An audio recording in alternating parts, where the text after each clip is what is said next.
Hey guys, tonight we wake up on the bare deck of a Viking Longship long before sunrise. You're lying on rough, wet planks that feel like the inside of an icebox, wrapped in a wool cloak that smells of campfire smoke and yesterday's rain. Cold salt spray taps your cheeks. And that is the only alarm clock this ship bothers with. You probably won't survive this cruise, but at least you won't sleep through it. So, before you get comfortable, take a moment to like the video and subscribe, but only if you genuinely enjoy what I do here. Then, drop a comment with your city and local time so we can see who else is drifting off out there. Now, dim the lights, maybe turn on a fan for that soft background hum, and let's ease into tonight's journey together. A faint stripe of gray stretches across the sky, hinting that dawn is on the way, though right now the world still belongs to stars and chilly air. Around you, about 30 sailors open stiff eyes. Some rub their beards, some wiggle half-frozen toes, all trying to shake off the night.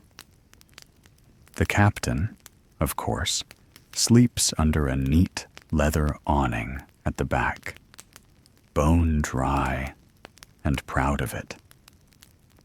You slide your arm away from a shallow puddle that has quietly pooled beside your shield, wondering if wool can get any wetter without turning into seaweed. Rowers from the night shift crawl toward the rail, muscles aching after hours of pulling. New hands, including you, shuffle forward to replace them. Nobody complains. Complaining wastes heat. A boy barely old enough to grow whiskers passes you a wooden bucket. Together, you scoop out the water, sloshing near the keel, tossing it back into the sea, one splash at a time. Your fingers go numb, which almost helps. Pain can't shout when feeling has switched off. Breakfast arrives in Viking style. A torn hunk of rye, hardtack, and a strip of salted herring. The bread is so tough it could survive another voyage by itself, so you dunk it quickly into the ocean to soften the edges before crunching down. The fish tastes like smoke, brine, and stubborn hope. A thin beer skin makes the rounds. One swallow is warm, sour, and just strong enough to nudge the morning awake. Someone jokes that it's barley tea with an attitude, and a quiet wave of laughter rolls along the benches. A quick fact to tuck away. Long ships have no cabins and no lower deck. Everyone sleeps, eats, works, and worries on this same open floor. Privacy is just a word you left behind on shore. Historians still argue whether crews sometimes stretched small canvas sheets over their sleeping spots or simply trusted their cloaks. But either way, the rain usually wins the fight. The mast stands silent for now, its big square wool sail wound tight with thick ropes. When the wind rises, that brown cloth will boom open like a barn door and save the rowers some sweat. Near the steering oar, you spot a carved dragon head, paint faded to hints of red and green. Sailors swear it scares off sea trolls and nosy spirits. You tap the dragon's chin for luck and quietly hope it works on freezing wind too. Fresh rowers slide onto their benches. You grab the polished ash oar in front of you, plant your feet, and wait for the drummer. He sits midship with a goatskin drum strapped to his knees. 2 slow taps set the pace. Thump, pause, thump, pause. You lean forward with the crew and pull. Wood creaks. Water swirls. Your back complains, then settles into the rhythm. A shipmate beside you hums a simple tune about home fields and warm bread, and the notes fit the drum like footfalls on a long road. Wind carries the smell of tar and distant pine. You notice the sky turning lighter, a soft pewter shade. Your arms warm even as cold air bites your cheeks. Pull, breathe, pull, breathe. The pattern smooths into its own kind of calm. A gull lands on the rail and tilts its head, watching your slow breakfast vanish. Deciding you have nothing left to offer, it flaps off with a grumpy squawk. That earns another low laugh. Humor is easier than grumbling, and it weighs nothing on the boat. Quirky tidbit for the night. Some captains named their ships after animals or sharp weather, then promised the crew that these names carried magic. One tale says a longship called Sea Ox could smell land before any lookout spotted it. The idea sounds silly in daylight, but out here, with water on every side and a cold wind testing every knot, you welcome any charm that floats. The drummer lifts his hands, and the rowers rest their oars across the gunwales. You roll tight shoulders, flex aching fingers, and feel sweat cool on your forehead.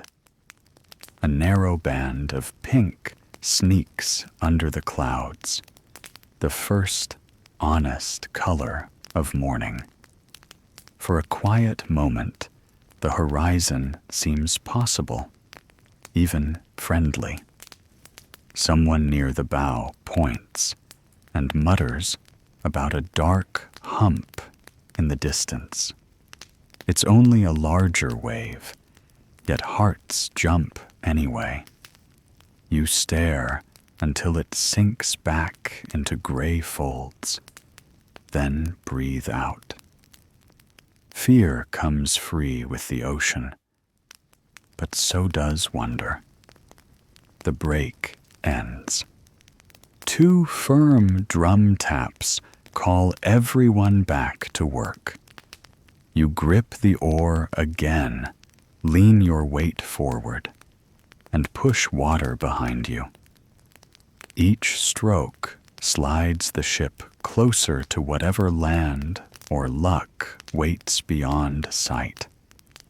Your cloak is wet, your hands are raw, but your heartbeat lines up with the long ship's steady glide.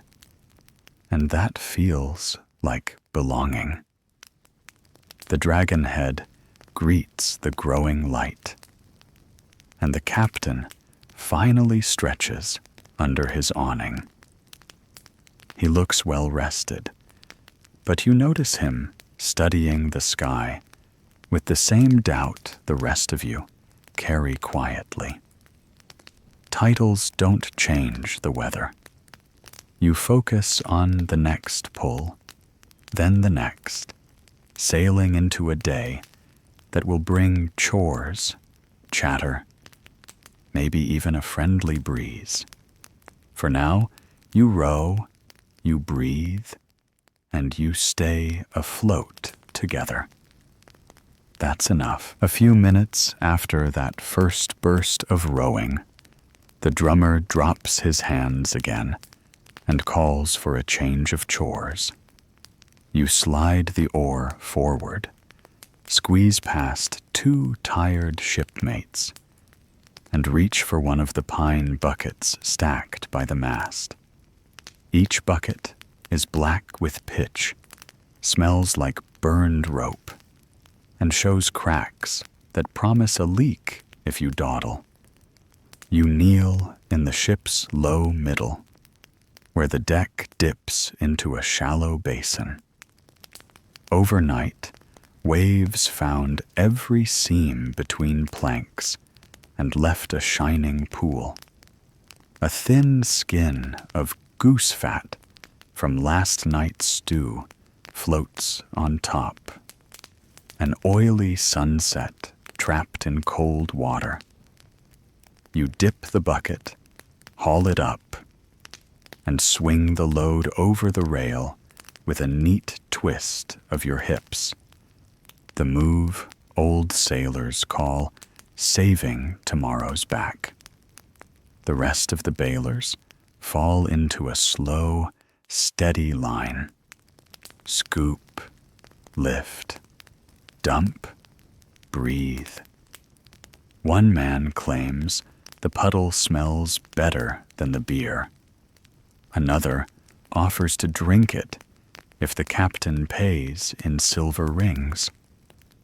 Laughter rolls down the benches while the captain, busy braiding his hair, pretends not to hear. Mainstream fact: Viking hulls leaked by design. Their clinker planks overlapped and flexed in heavy surf, but that clever joinery meant a constant trickle inside. If nobody bailed, a longship could gain a ton of extra weight in just a few hours and ride sluggish, so every able hand shared the buckets. You match rhythm with your neighbor, a broad fellow from Rogaland who hums a farm tune. Bucket in, bucket out. Your shoulders warm, numb fingers sting awake. On the next lift, a finger-sized fish whips onto the deck, slides straight toward the ship's dog, and disappears with one loud gulp. The Rogaland man grins. Best breakfast he'll get, he says. Quirky tidbit. Some crews trained their dogs to bark at floating ice hidden in fog. Whether that ever worked or was just bragging around fires, no one here minds the extra set of ears. A cabin boy, more mascot than warrior, fills a half-sized bucket and struggles to hoist it. You guide his swing. Water arcs out, and he beams. He promises to build a ship so dry, buckets are only for stew. Someone tells him to invent floating farms while he's at it. More chuckles. The puddle shrinks to a dark smear. You tip the last bucket, watching that oily swirl stretch thin and vanish. For a moment, the deck feels almost clean. Above, the sky lifts from charcoal to soft pewter. Historians still argue whether bailing followed strict watches or happened whenever water crept over a sailor's ankles. Today, the job ends when the drummer taps a short roll. You set the bucket upside down so the crack can drain. Breakfast call follows, hard tack and salted herring from a canvas sack. You wipe tar-smelling hands on your cloak, soften the bread with a dip in the sea, and chew. A swallow of thin beer chases the crumbs. Someone jokes, it's barley tea with attitude. And another replies that attitude is all it has. You pause to watch the water you just tossed. It lands in a bright fan, splashes an unlucky gull, and sets off a ripple of laughs. Cheap warmth on a cold morning. Small swells slap the hull with a hollow tock-tock, and the pitch seams shine wet in rising light.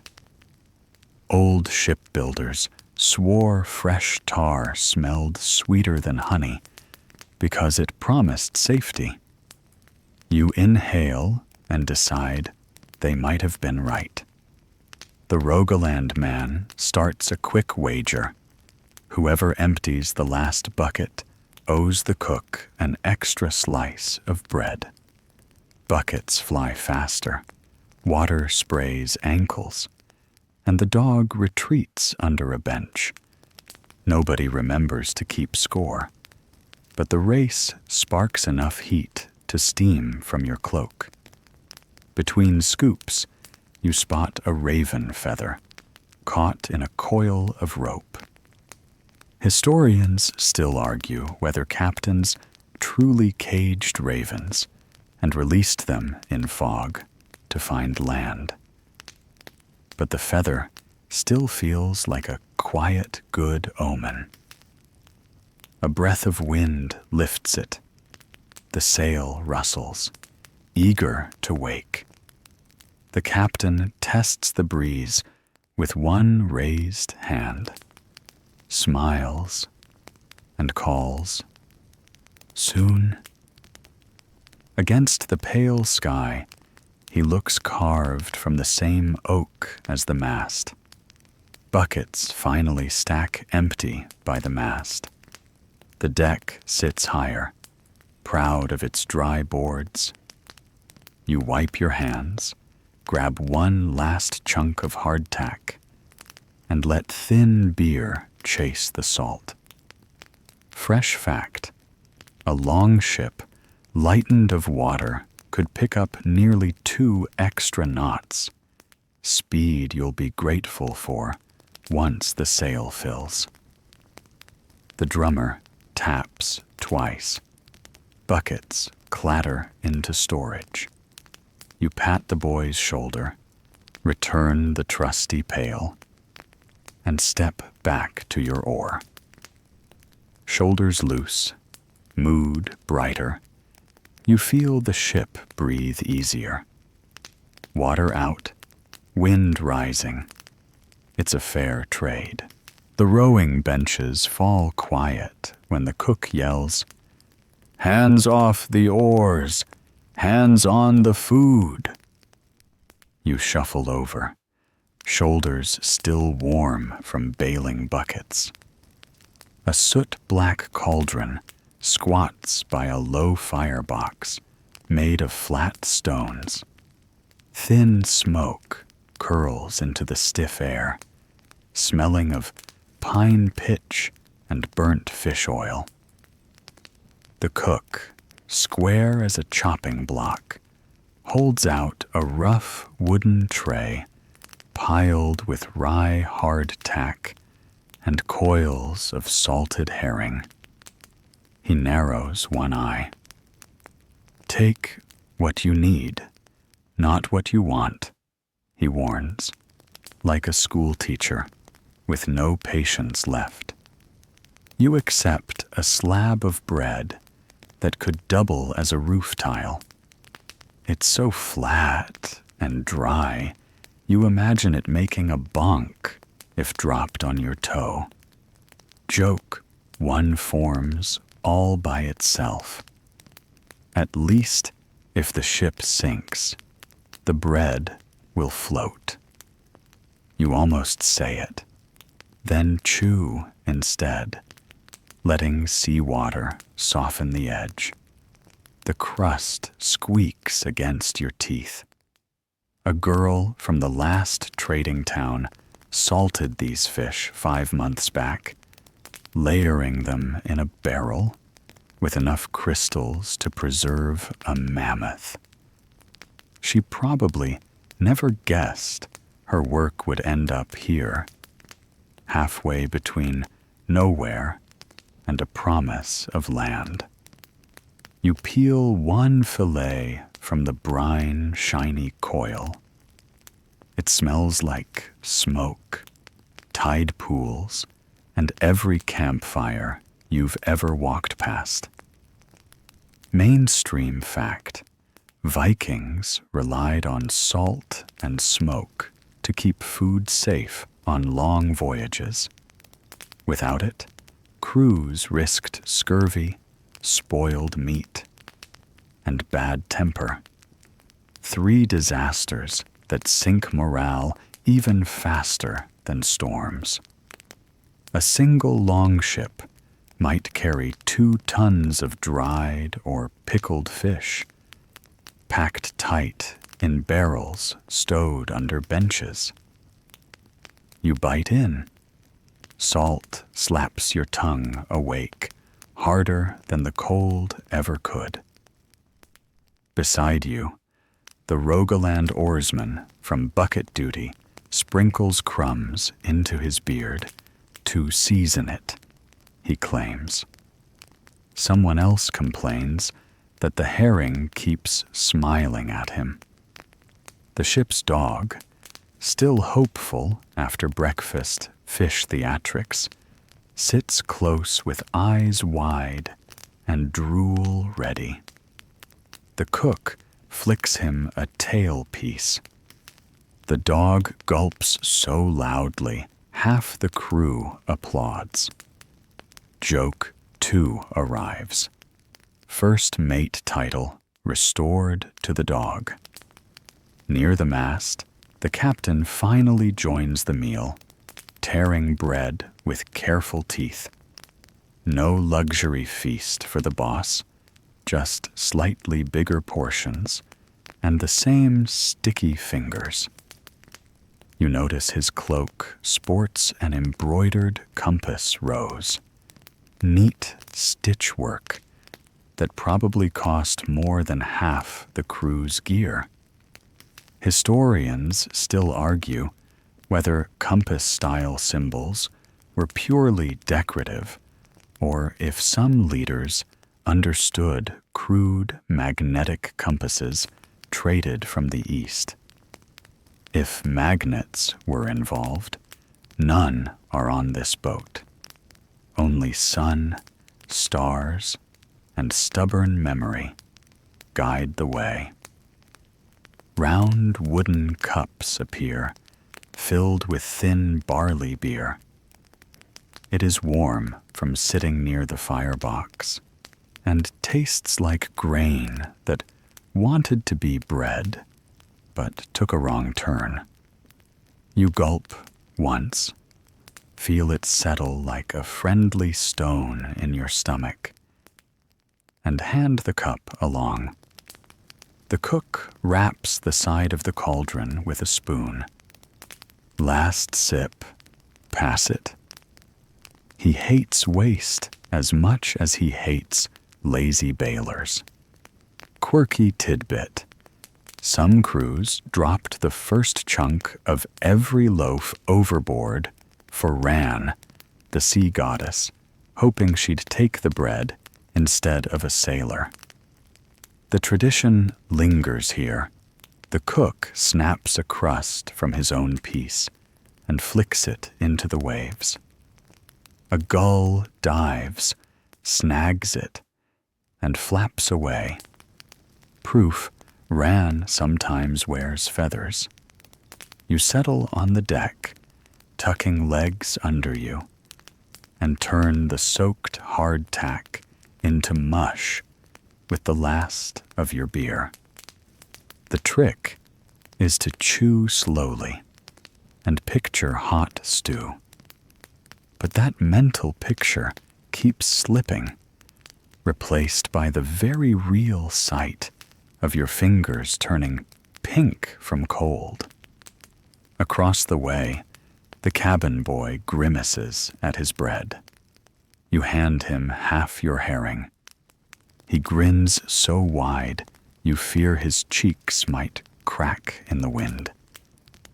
The cook nods approval. Sharing spreads luck as well as protein. Someone starts a low song, nothing showy, just a drifting hum that weaves between oarlocks and folded sails. The rhythm runs in circles, 3 short phrases looping over and over like waves. You add a quiet harmony, surprised your voice still works after breathing salt all morning. The dog howls one off-key note, and the cook throws him a bone, laughing. Joke 3. Only member of the choir paid in advance. When the bread is gone, sailors shake crumbs into their palms and lick them clean. Not a speck goes overboard that isn't meant for Ran. It's frugal, sure, but also respectful. Food means distance covered, and distance covered means going home someday. The captain stands, wipes crumbs from his beard, and scans the sky. Dawn has finally crawled into full gray light. Thin clouds drift east like lazy sheep. A teasing breeze riffles the top edge of the bundled sail. You spot small ice crystals on the ropes, melting fast now that the sun thinks about shining. The cook claps his hands. Meal's over, benches warm, bellies warmer. Clear the deck. Everyone gathers wooden plates, stacks them by the firebox, and sloshes cups in seawater buckets. The modest feast vanishes as quickly as it came, leaving only the smell of smoke and fish skin. As you rise, your knees click like wooden toys. The Rogaland oarsman flexes shoulders and mutters that bread makes a better weapon than food. You reply that at least it doesn't bite back, and he laughs, a sound as round and thick as the hull. Back by your bench, you rub a spot of tar from your sleeve and tuck the last fish scale into a pocket. Part souvenir, part proof you ate today. You can feel calories creeping into your arms, ready for the next shift. A gull circles overhead, spots nothing else worth stealing, and lets out a disappointed squawk that echoes across calm water. The drummer tests his goatskin surface with gentle fingertips. No signal yet, just a reminder that muscle work waits behind the next breath. You glance down the length of the deck, shields hung in a row like giant turtle shells, spears bundled tight, dragon head holding steady at the bow. The longship feels momentarily satisfied. Bellies full, decks dry, crew humming in low voices. Wind brushes your cheek, faint but promising. The captain raises one eyebrow, points at the ropes, and gives a short nod. The sail will be waking soon. You wipe fish oil from your hands onto your cloak. Roll your shoulders one last time and brace for the next call. Breakfast is done, strength renewed. The day is officially underway.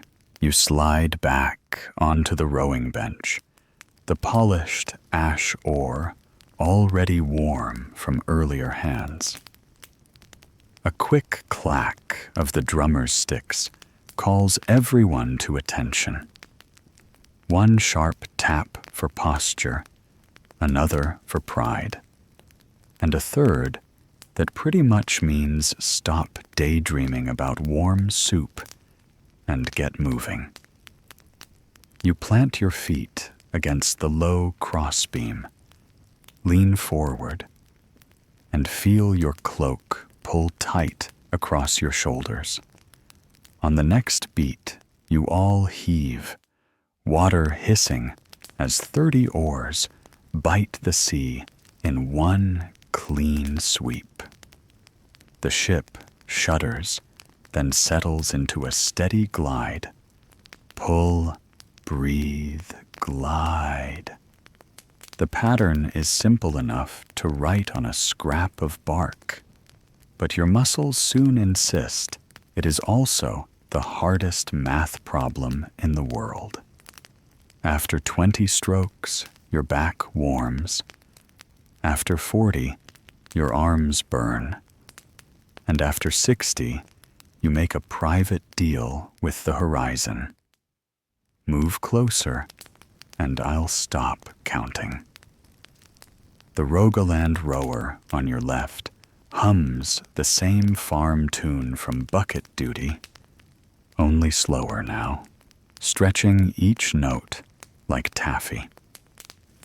On your right, the cabin boy digs in with serious focus, lips moving in a silent chant, probably counting strokes so he doesn't lose pace.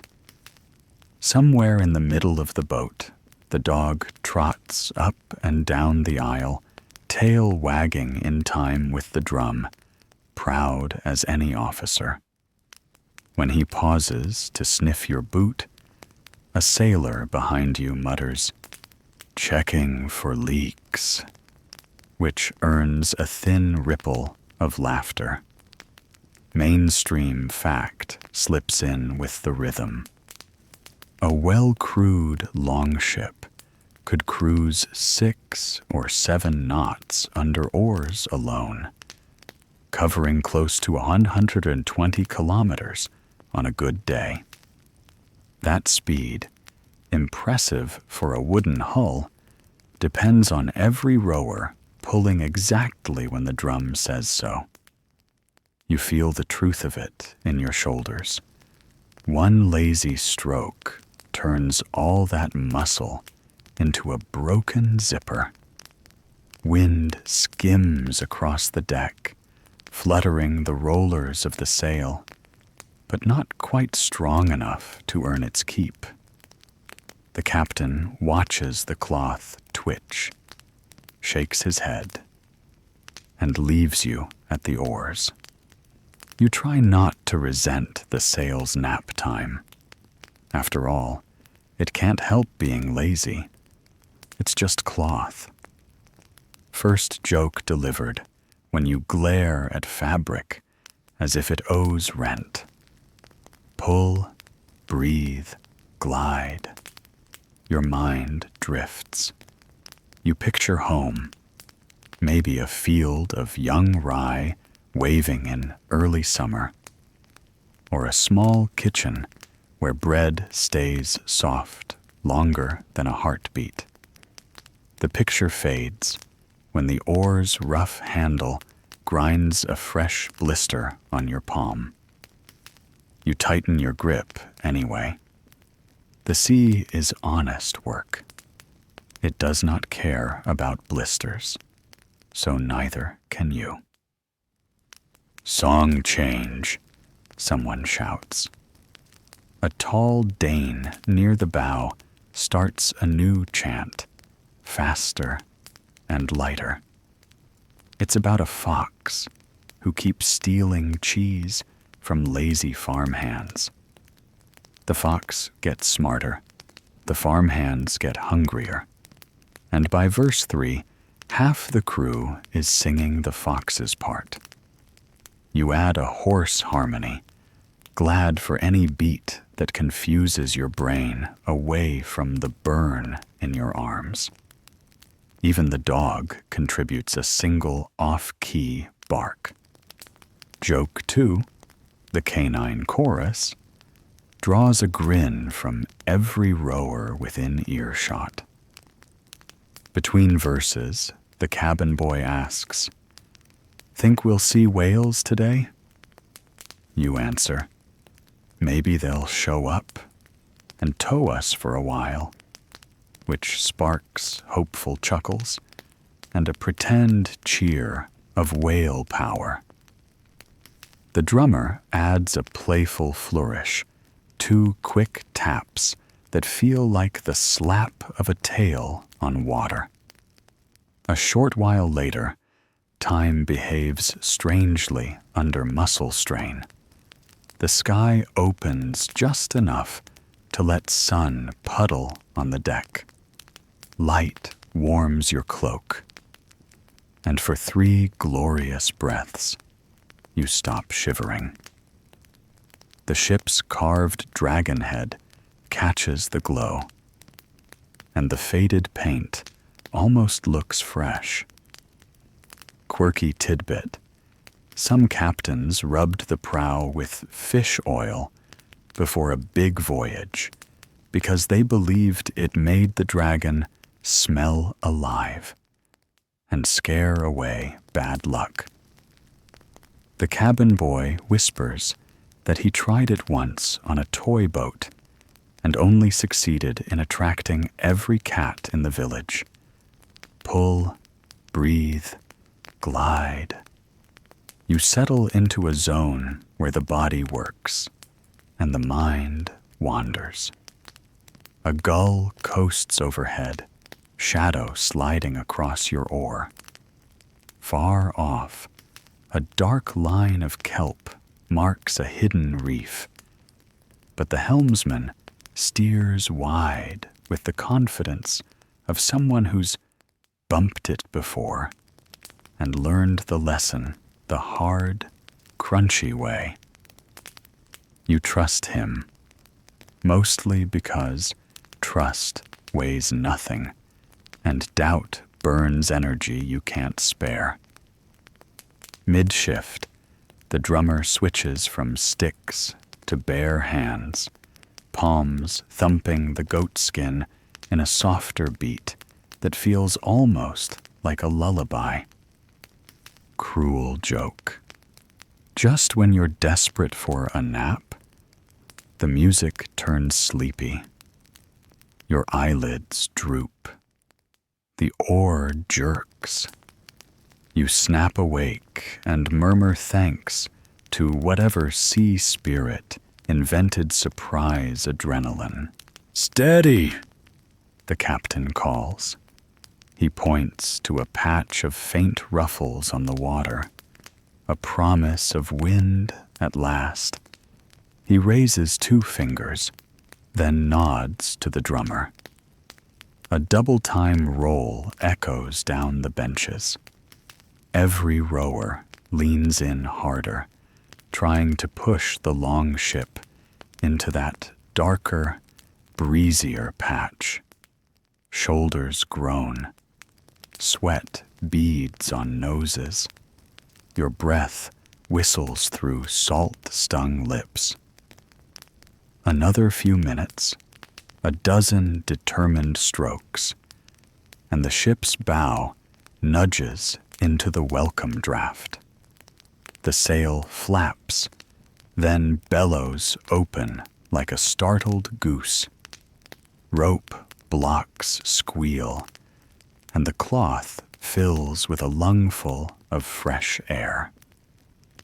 Historians still argue whether crews used simple wind vanes or just strong necks to watch for breezes, but everyone agrees on what happens next.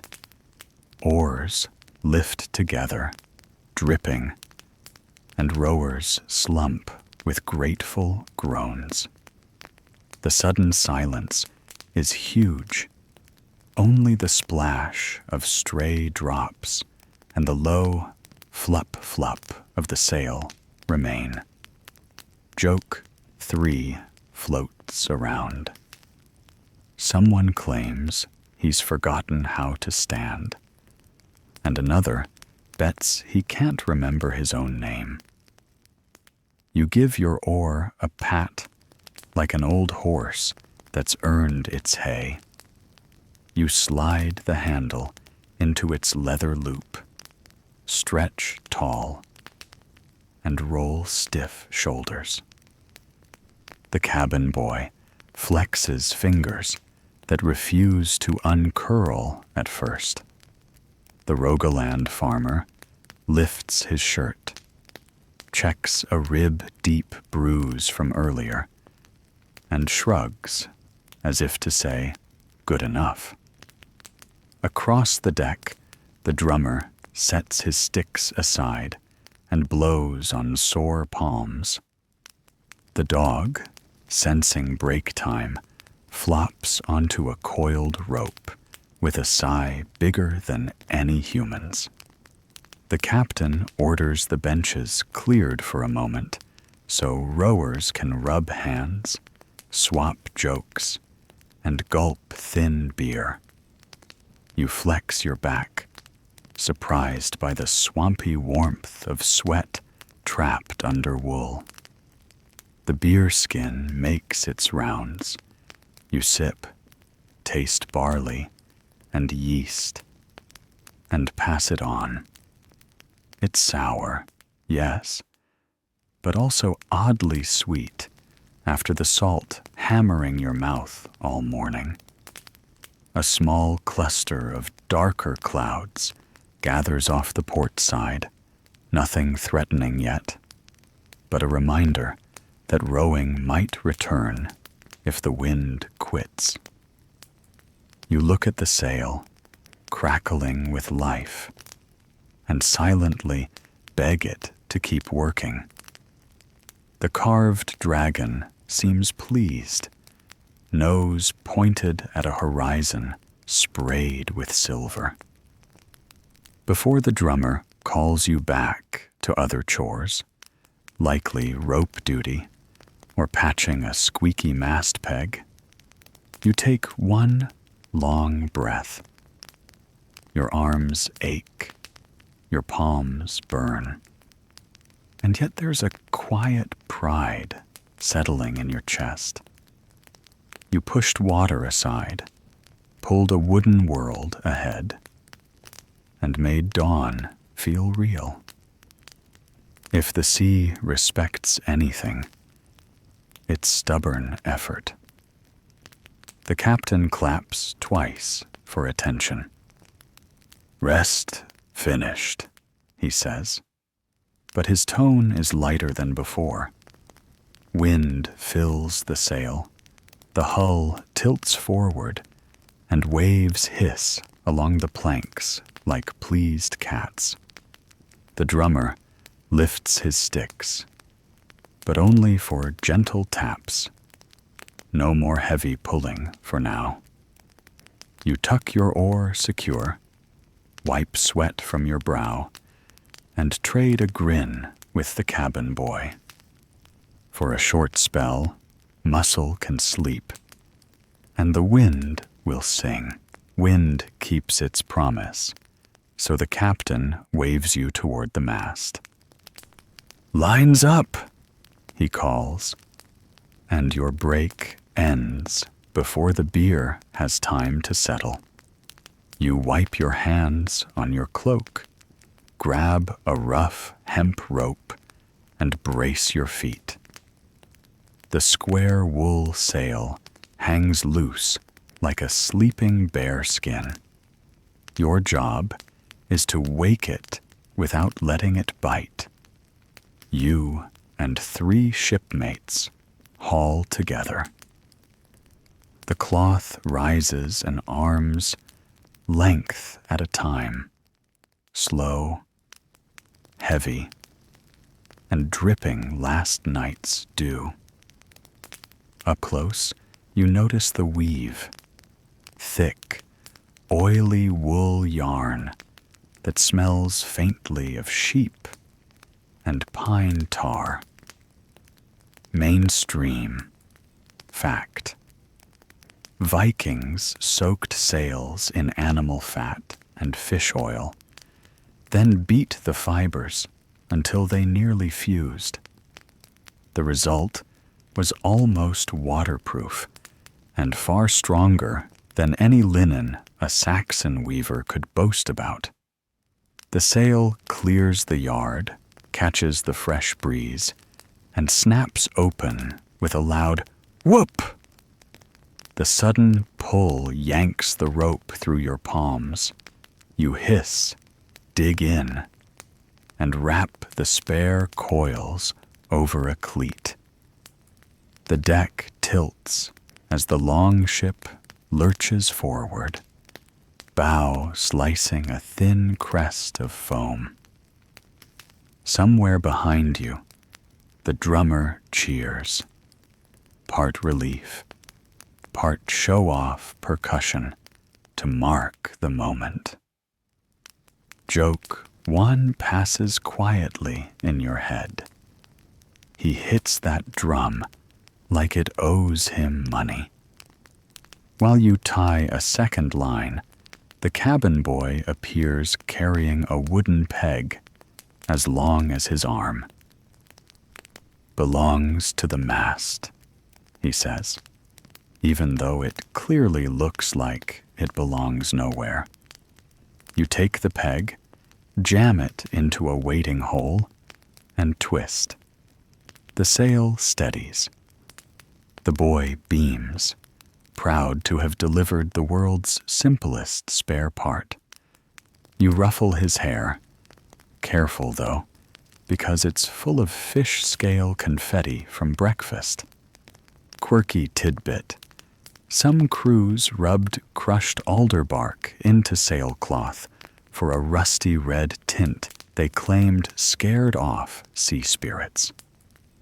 Yours is more faded brown than warrior red, but streaks of old dye still run along the seams like forgotten battle stripes. Wind freshens. The sail bellies, ropes creak, and the hull picks up speed. You feel it in your knees first, a gentle, urgent push that turns walking into uphill practice. 2 sailors lean against the mast, trimming the sheet to keep the cloth from slapping. You follow their lead. Pull, slack, until the sail settles into a smooth curve. The dragon head at the prow seems to lift its chin higher, proud of the boost. A gull surfs the new breeze at eye level. It tilts one wing, matching the ship's angle, then screams like it owns the route. Someone claims the gull's just filing a noise complaint about your singing. Joke 2. You promise to write the bird an apology letter once you invent paper that survives salt spray. The captain strides past, cloak flapping like he's part sail himself. He squints at the sky, then at the water, then back at the sky, as though expecting them to match patterns like runes. Historians still argue whether captains used hidebound wind charts traded from far traders or just trusted those squints. But right now, the squinting seems to work. The sail stays full, the rudder responds, and the longship hisses like a bread knife through crust. You shift to the port side to help coil a slack line. Fingers still smart from rowing, yet the rope feels oddly friendly, warm from friction and smelling of tar, not fish. Each loop lands neat on the deck. The Rogaland rower joins you, claiming coiling makes him dizzy in a good way, like chasing goats downhill. You tell him to save goat talk for calmer seas. He laughs, then nearly proves the dizziness by stepping on his own loop. Sunlight breaks through, bright enough to paint silver on every wet plank. The sail glows golden where it thins near the top, and for a heartbeat you forget cold toes and raw palms. Speed shakes the deck slightly, a subtle vibration under your boots that says the hull likes the pace. Water rushes past in long white streaks, proof you're no longer crawling. A cry goes up from the bow. Kelping line! A darker band of floating weeds sits ahead, hiding rocks that could chew the keel. The helmsman angles the steering board. The ship eases right, avoiding the slick trap by a comfortable 3 oar lengths. You can taste the seaweed scent anyway, sharp and green, mixed with the tar and wool. Good to smell danger and sail past it. Better than smelling splinters after you hit. With the crisis dodged, conversation drifts back to food. The cook appears, offering each line crew member a walnut. Just one, dry and wrinkled, but worth more than silver in sudden calories. You crack it between teeth, savor the sweet oil, and hand the shell to the cabin boy. He collects them for carving tiny toy boats. Joke 3 pops up when he says his fleet is now bigger than the real one and almost as wet. A stronger gust arrives, rattling the rig. You and 2 mates haul the sheet tighter, leaning back while the rope hums. A low whistle sings from the mast as air squeezes past a loose seam.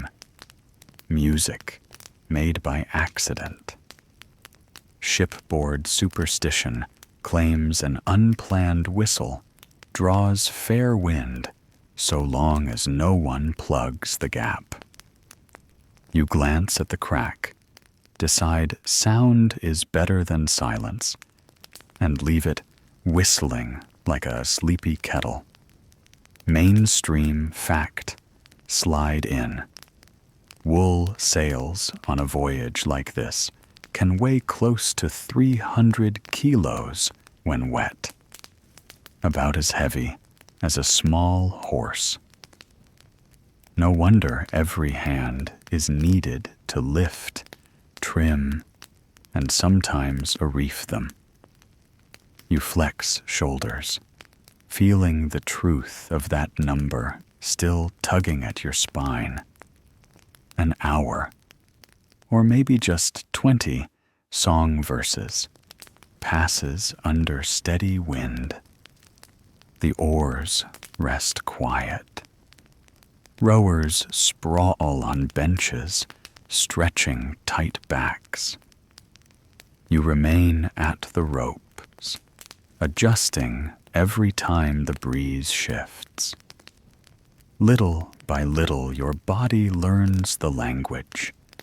A soft luff at the edge means ease off. A sharp snap dead center means haul in. It's a conversation with cloth, wood, and air, where the only words are tension and slack. Sun climbs. Heat finally wins around against the chill. You push sleeves to elbows, noticing fresh rope burns kiss your skin like red bracelets. The cabin boy slips you a smear of sheep fat, cheap medicine, and you rub it over the worst spots. Grease smells barnyard sweet, but the sting fades fast. A sudden thought crosses your mind. Back home, someone might be lighting the day's first hearth, unaware you're clinging to a sail in open water. The distance feels huge and paper-thin at the same time. You shake it off. Nostalgia makes seasickness worse. Clouds gather again by mid-sky, piling like gray loaves ready for baking. The captain decides it's time to reef the top edge, just in case. You climb a short rope ladder, legs shaky, but steady enough, and untie the upper corner. The sail bellies less, the ship slows a hair, and everyone breathes easier. Safety beats speed when the weather starts whispering trouble. Your feet touch deck. Arms buzz with leftover effort. The captain claps your shoulder. No words, just a firm acknowledgement that you didn't drop the world on his head. Not bad for a rookie, you think, even if your arms feel like overcooked noodles. Afternoon promises more wind tricks, but for now, the sail is set and the ropes behave. You lean against the mast, sip the last of your water skin, and glance up at the patched squares catching steady air. The dragonhead cuts the waves ahead. The hull hums, and for a few precious moments, everything works exactly as planned. Deck chores ease up once the sail settles, and for a while, The ship just whispers along. You slide down onto an empty sea chest, legs stretched, back against a coil of spare rope that feels almost like a cushion. Above, the sun stands high and bright enough to paint little sparks on the waves. The cold hasn't left, but now it shares the air with a shy warmth that seeps through your cloak and coaxes a quiet sigh from every tired body. Crewmates claim their own patches of shade. One drops onto a rolled-up fur. Another props an elbow on the water cask. And two lean shoulder to shoulder against the mast, boots crossed like boys at a village fence. Nobody needs to talk loudly. The sea carries every word. You loosen your belt a notch, grateful the hardtack is finally finding somewhere else to sit. A bearded sailor from Hedeby flips open a small leather pouch and spills out 5 bright discs. Sunlight dances on the metal, and half the rowers sit up in interest. Viking silver, thin, broken coins trimmed by weight, not faces. Mainstream fact: most Norse traders chopped foreign coins into little hack silver bits, paying by piece or by the handful when exact weight mattered. It saved them from hunting down matching coins on distant shores. The Hedeby man pinches one sliver between thumb and knuckle, flips it to his neighbor, and explains he got it in Frisia for a sack of pine tar. Worth 3 sheep back home, he brags. Someone replies that pine tar can't graze or bleat, so he'd better sell quick. A ripple of soft laughter rolls down the benches. The cook wanders past with a chunk of dried apple, rare treasure from earlier trade. He breaks it into strips thinner than shoelaces and passes them out. When your turn comes, you hold the sliver on your tongue. It tastes like summer hiding inside leather, sweet, chewy, gone too fast. You close your eyes, picture an orchard heavy with fruit, then let the thought slip away before it pinches. Near the prow, the cabin boy displays his growing fleet of walnut shell boats.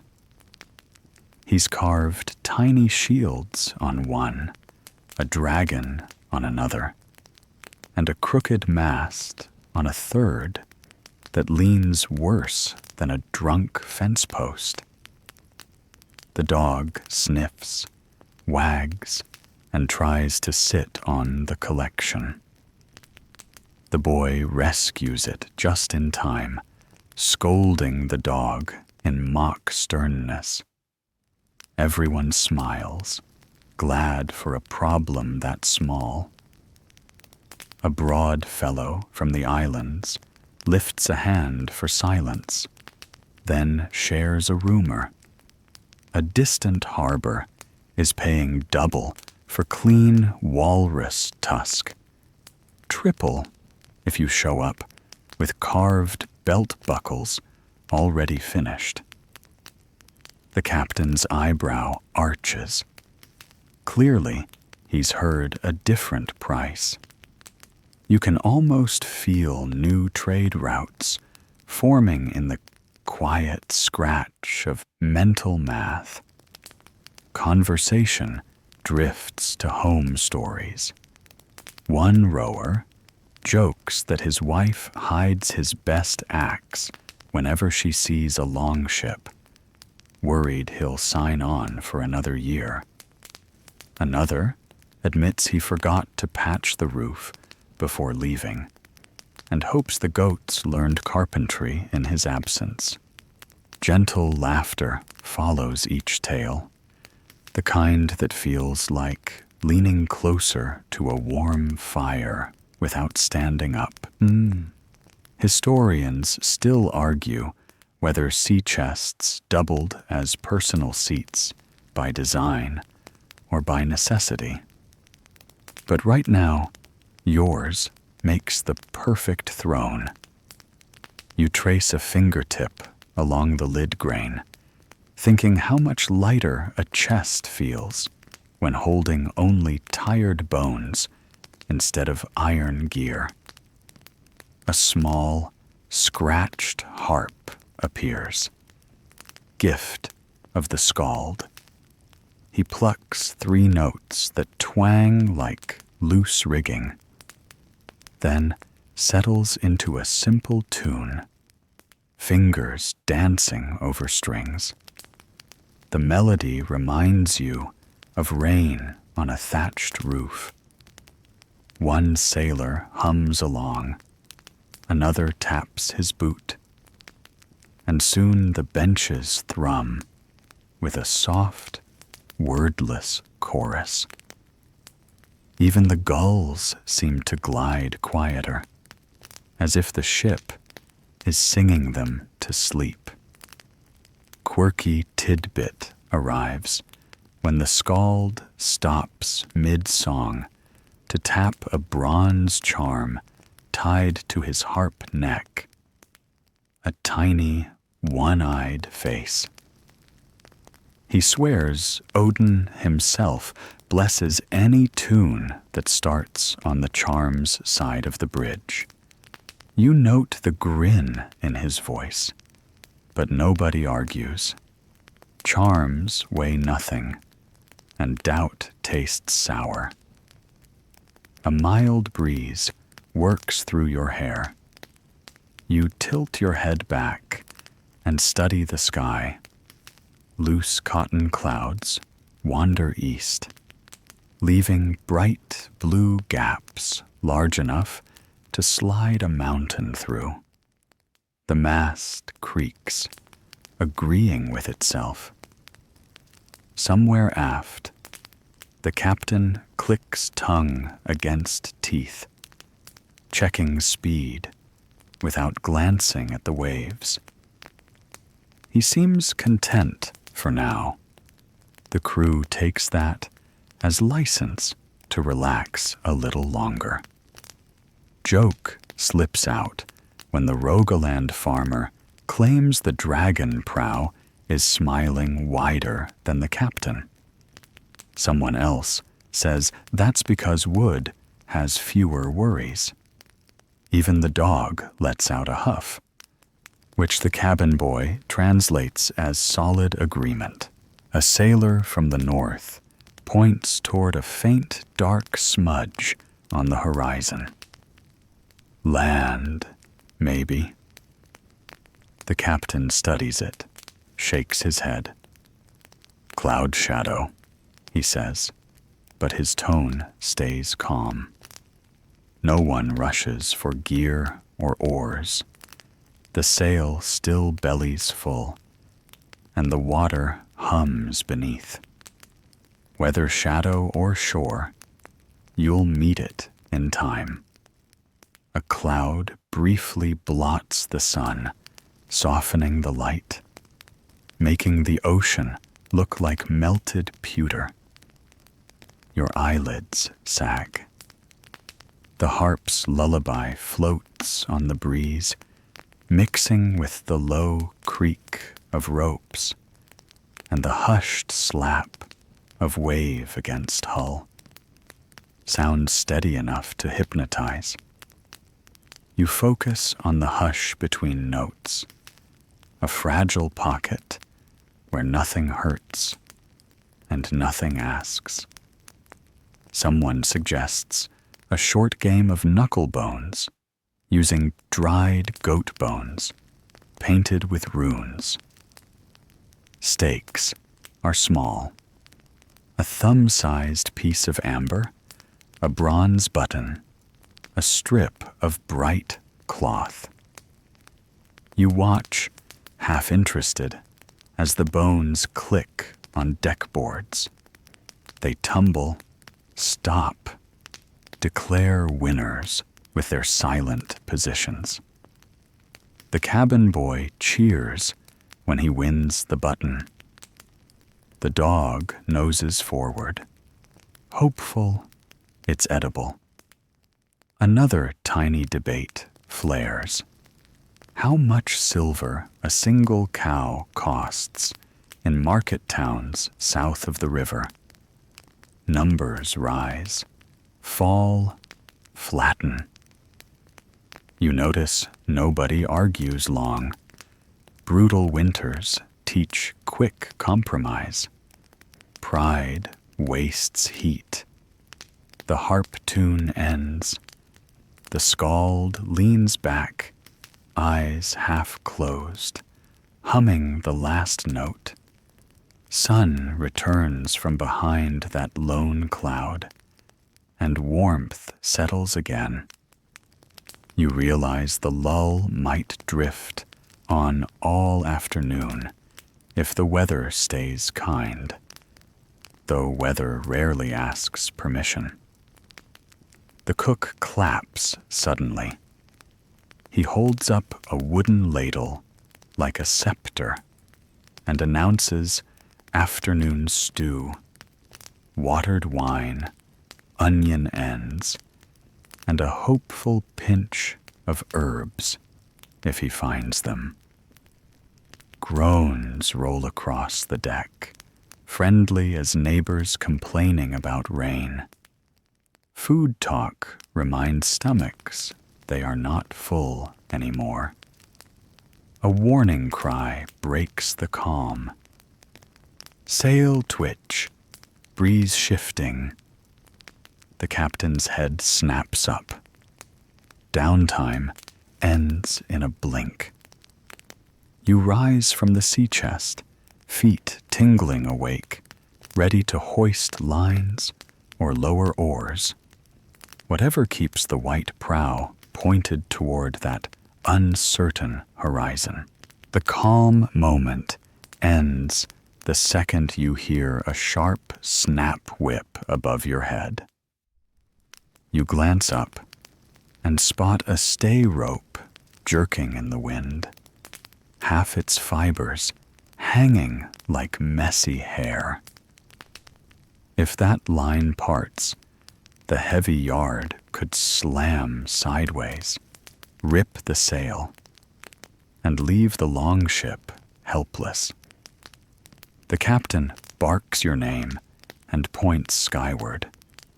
There's no question who's climbing. You plant bare feet on the mast step, grab the first rat line, and start up. The rope ladder sways, each rung slick with tar and salt. Cold air bites harder up here, but the view spreads wide. Gray water ruffled with silver, a low band of cloud to port, and the carved dragon prow pointing steady into nothing but blue-gray distance. About halfway up, you pause, wedge one knee against the spar, and feel for the leather pouch tied to your belt. Inside, a short length of fresh hemp, a wooden fid for splicing, and a lump of pine tar wrapped in wool. Not fancy tools, but they have saved more sails than any miracle charm. You climb higher until your shoulder meets the frayed stay. The wind jiggles the loose strands like a cat teasing yarn.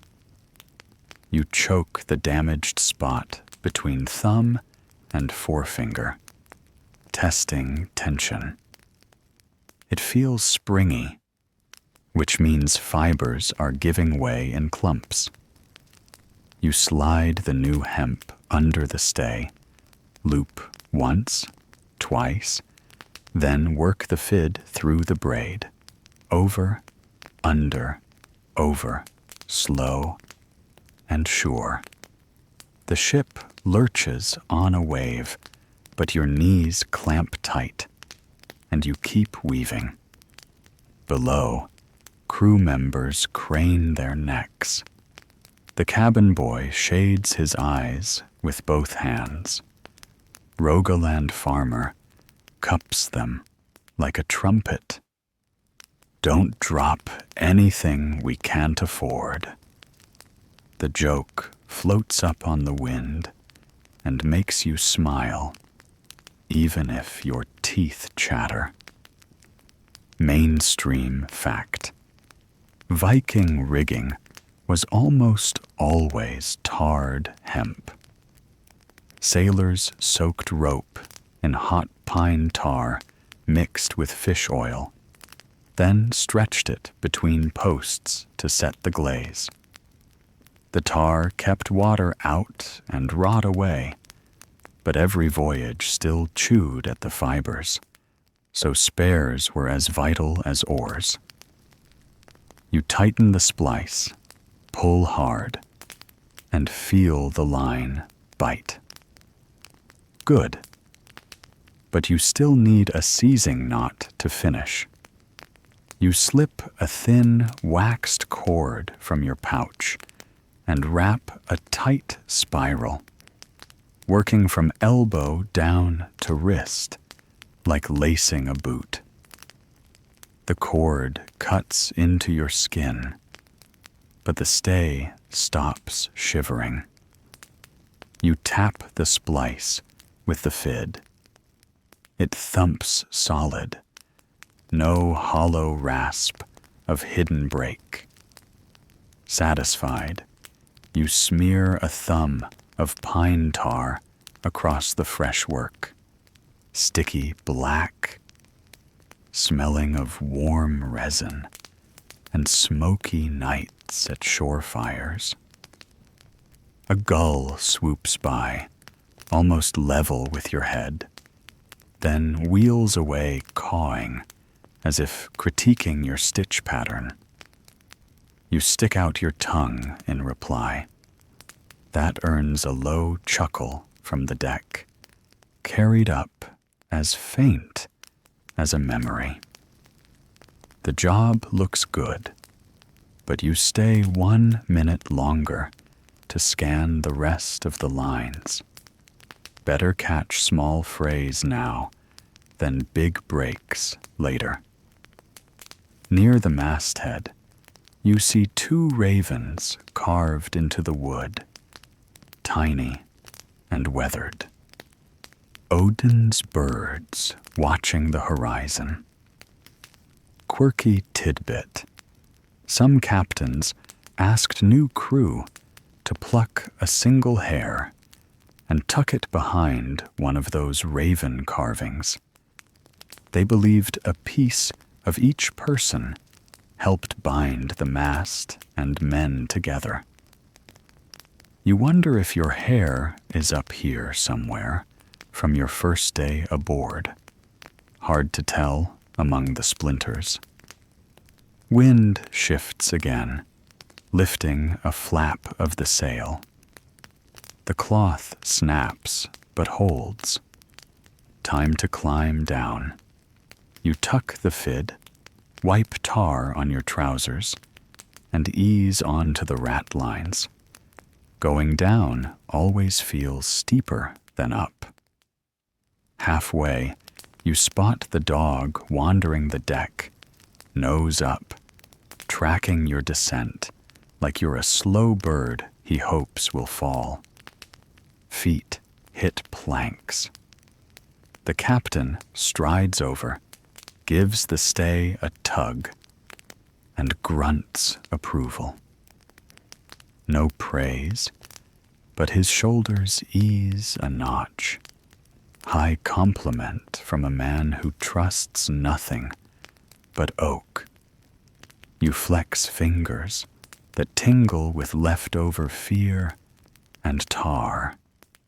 The cabin boy hands you a rag damp with mash beer. You scrub palms and laugh at the dark streaks. Second joke of the hour. You predict black stripes will start a new fashion back home. Rain threatens in the distance, thin mist sweeping the horizon like curtains. The captain orders the sail reefed a hand's breadth to spare the fresh splice. You and two mates ease the halyard. Cloth slides down a foot, giving the mast less strain. The drum sounds a single, soft beat. A thank you note you feel in your ribs. Historians still argue whether longship crews kept formal logbooks or relied on the skald's memory for each day's troubles. Either way, someone needs to remember this repair. The skald scribbles a rune on whalebone. Looks like a fish hook married a lightning bolt. He claims it means good hold. You suspect it means don't blame me if it snaps. Afternoon light dims as that mist rolls closer. A hush settles, broken only by the gentle creak of cured rope, the dull thud of oars stowed under benches, and the hiss of sea against hull.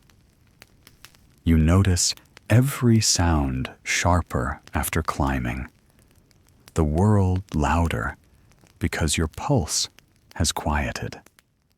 The cook appears with a small cup of broth, reward for mast work. It tastes of onion, pepper, and something vaguely fishy. Warm leaks down your throat and spreads into cold bones. Third joke comes from the Rogaland farmer. He claims the broth has so much pepper it could swim north on its own. The cook tells him to invent a pepper-powered boat and pay for the patent. A fine drizzle starts. You pull your cloak hood over your head, pat the heeled rope once more, and feel a swell of simple pride. It's not hero's work, but it's work that keeps the sail up and the horizon moving closer. The captain calls for steady watch on deck gear. Eyes scan every seam and knot. You join the circle, peering at ropes, now dark with mist, letting your fingertips judge tension. If another line frays, you'll know the warning tremor. For now, all holds. Rain thickens, washing fresh tar smell into the air, mixing with wool and sea. The dog shakes water from his coat, spraying droplets that sparkle in weak light. No one scolds him. Everyone's just as wet. You pull cloak tighter, grin at the dragon prow slicing rain with carved teeth, and breathe in steady harmony of wind, rope, and rhythm. Up in the gray sky, the gulls have given way to thicker birds. Storm petrels skimming low, wings barely flicking. They know weather better than any man. You watch their flight path and hope it bends around your route. Whether storm or clear, the line you fixed will meet it first. You squeeze water from your sleeve, taste salt on your lip, and settle by the mast, eyes half on the splice, half on the restless clouds. Work done, watch begun, horizon still unknown, but rope holds strong, and so do you. Rain begins as a whisper, little pins of water tapping the sailcloth, but the captain reads trouble in the color of the sky. He shouts for every spare hand to reef canvas before the whisper turns into a punch. You swing to the sheet line, still warm from the morning pull, and feel the first sharp gust slap your hood sideways. Somewhere behind you, the dog yelps, as surprised as you are that the calm picnic is over. With 4 others, you lean back on the line. The sail bellies once, twice, then flutters like a startled goose. The mast groans, a lung-low sound that feels more bone than wood. So you haul faster, feeding rope across the cleat and stepping sideways to keep balance on the now slippery deck. Cold drops turn into steady needles, running into your eyes and down the bridge of your nose. The earlier mist smelled almost sweet. This rain tastes raw, like fresh iron rinsed in salt. The drummer bangs a warning roll, so the rowers know to stow benches tight.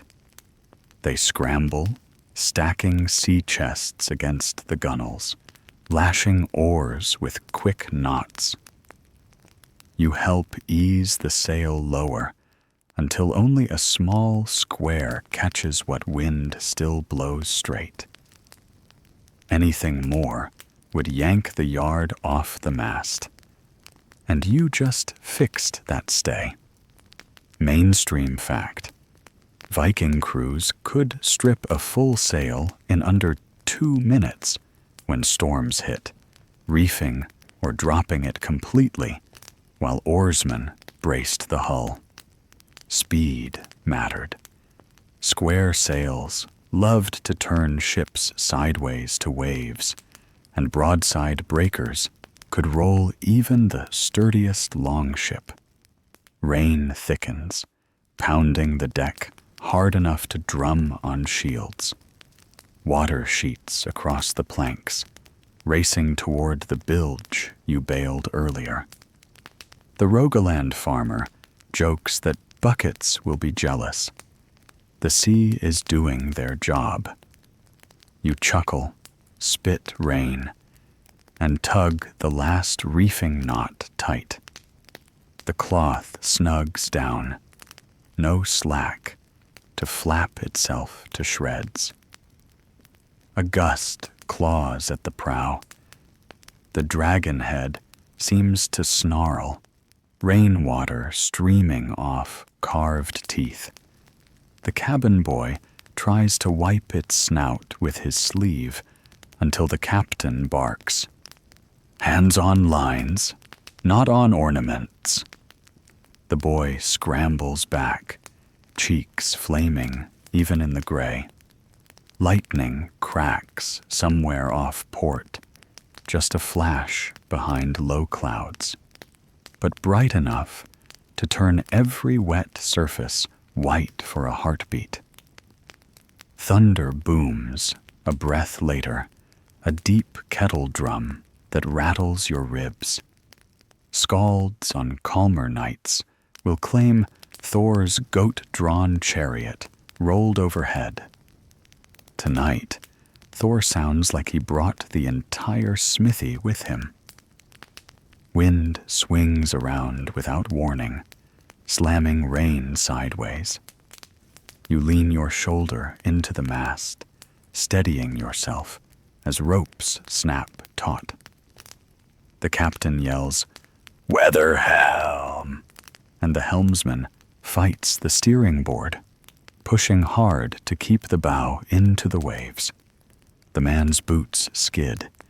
2 sailors brace him, adding their weight so rudder and hull stay friends. Historians still argue whether Viking crews used simple wind vanes, carved wooden pointers tied above the sail, to read sudden shifts, or if seasoned helmsmen just trusted aching joints and cloud smell. On this deck, instinct and muscle win the vote. Any fancy gadget would have blown overboard 5 gusts ago. Water claws up the sides in claws of gray and white. A sheet breaks across the bow, pours down the length of the ship, and soaks everyone to the last thread. Your cloak sticks to your skin like cold glue. Every breath sends a puff of mist from your mouth. Yet under the crash and roar, the longship hums, oak planks flexing rather than cracking. A wooden spring riding heavy fists of water. A shrill cry cuts through wind. The dog, ears plastered back, scrambles along the rail, chasing a runaway bucket. The bucket spins, slams the mast, and bursts into 2 neat halves. The crew laughs, even as the dog shakes off rain with explosive vigor. Good to laugh. It reminds lungs there's more air than water in the world. You grab a bailer, one of the cracked halves, and start scooping new puddles. Rainwater weighs less than seawater, but left alone, it hides loose gear and turns decks into skating ponds. Every scoop is immediately replaced by another sheet, yet the rhythm keeps panic away. Scoop, toss, breathe. The Rogaland man matches you bucket for bucket, both of you ankle deep in swirling foam. Quirky tidbit: some longship captains believed storm water collected on deck carried a blessing from Njord, god of wind and sea. They saved a skinful to sprinkle on new sails, claiming it taught fresh cloth how to behave. You watch rivulets pour off the yard and wonder if anyone here still keeps that custom, or if the watery blessing ends up in stew by accident tomorrow. Another flash. Closer. Thunder slams right after. No time to count. The helmsman roars something lost to wind, but you see the meaning. A tall wave shouldering up ahead. Everyone grabs nearest rope or rail. The prow lifts like a rearing horse. Your stomach drops. Then the bow smashes down into a trough, sending spray over your hood in a cold fist. Beneath, the hull creaks but holds. Good oak, good tar, good luck. Rain eases to a heavy patter, and the wind, as if satisfied with its own show, settles into a strong, steady push from the quarter. The captain signals, unwrap a little more sail, not too much. You and your soaked crew ease the reef. Cloth unfurls, catches, and the ship slides forward, smoother than before, surfing leftover waves instead of fighting them. A ragged cheer goes up, half victory, half relief. You wipe water from your face, taste clean, sweet drops mixed with seawater tang. The drummer taps a slow heartbeat on the rim of his drum. Enough to remind rowers fingers still exist. You look around. No broken bones, no snapped spars, just bruises and puddles. Storm score, sea, plenty, crew still here. Clouds break behind you, sunlight spearing through in pale yellow shafts that paint shimmering ladders on the waves. The cabin boy points and laughs, calling them roads to Asgard. The Rogaland farmer mutters he'd settle for a road to dry socks. Everyone agrees, with smiles too tired to widen. The captain steps to middeck, rain dripping off his beard like tiny rivers. He scans rigging. Your splice holds tight, the new tar glistening. He nods once, a rare grin flickering, then barks orders to stow broken buckets and check lashings. Work moves slower now, muscles lead heavy, but spirits lighter, because the worst roar past. You coil the busted bailer's remaining hoop for firewood. Another sailor stuffs spare rags into a split shield rim. Repairs begin before the storm's last growl fades, because wood forgets nothing. And tomorrow could bring bigger teeth. Above, a lone gull reappears, banking in calmer air. Its cry sounds almost offended that the free bath is over. You watch it circle once, then head landward, or waveward, hard to tell. Under your boots the deck still shimmers, but water drains through limber gaps between planks. The ship feels like it's wringing out a towel made of itself. Sun pushes broader now, a warm hand on chilled backs. Steam rises from the patched sail in ghostly wisps, twisting away before wind snatches them. You flex fingers, glad to feel ache rather than numbness. The dog noses your knee. You scratch wet fur and promise the next storm you'll tie buckets better. It licks your hand, salty and sincere. The skald, soaked down to his harp, strums a chord gone wildly out of tune.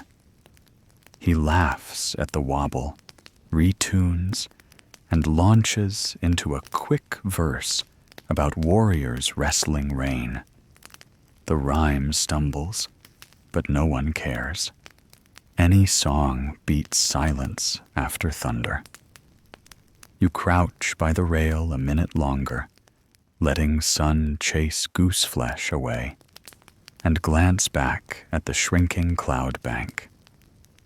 The horizon ahead, glints brighter than before. And for the first time since dawn, you can smell land again. Pine sap on cool air. Whether it's the same shore you smelled earlier, or fresh hope stirred by surviving the squall, hardly matters. The dragon prow lifts, spray diamonds in sunlight, and you stand, steady, ready. Rain slides away behind the longship, leaving a clean, salty hush. The sail hangs damp but steady, and puddles on deck shrink with every roll of the hull. You lean on the rail, blinking sun glare off water still rough from the storm. It feels like waking up in the same bed after someone changed all the sheets. Everything familiar, yet strangely fresh. The captain taps your shoulder and points to the sky. A pale circle of sun glows behind thin clouds, bright enough to cast a weak shadow on the mast. He lifts a short stick the size of a spoon handle, sets it upright on a flat plank, and watches where the shadow falls. Mainstream fact: Viking navigators used simple shadow boards to read the midday sun. The length and angle of the shadow told how far north or south they had drifted. You kneel beside him, squinting at the shadow's tiny wobble while the deck rocks. Math in motion. No schoolmaster warned you about that. A gull wheels overhead, crying like it wrote the storm report and now wants credit. You raise an eyebrow at the captain. Our lookout back, you joke. He snorts. Gulls always come for leftovers, not news. Still, he follows its flight, noting the direction it glides before veering away. Birds know things, charts never learn. You fetch the half-dry line you coiled earlier, testing tension as the ship steadies on a long, low swell. A faint pine smell drifts in again, stronger than before. Could be shore to starboard, could be wishful noses. The dog trots up, sniffs at the air, and sneezes. First joke of the hour blows out with that sneeze as someone claims the dog's nose works better than the captain's squint. The helmsman keeps one eye on the steering board, the other on the sun. Its hazy circle slides above the yardarm, hinting at late afternoon. He shifts the rudder a hair to port. You watch the dragon head align with a brighter patch of sky. The boat feels happier, like a cart back on a smooth path after ruts. Down by the mast, two sailors unroll a small square of polished spar stone, clear, milky, and cool. They tilt it toward the clouded sun, turn it until a faint band of light appears inside. Sunstone, says the cabin boy, wide-eyed.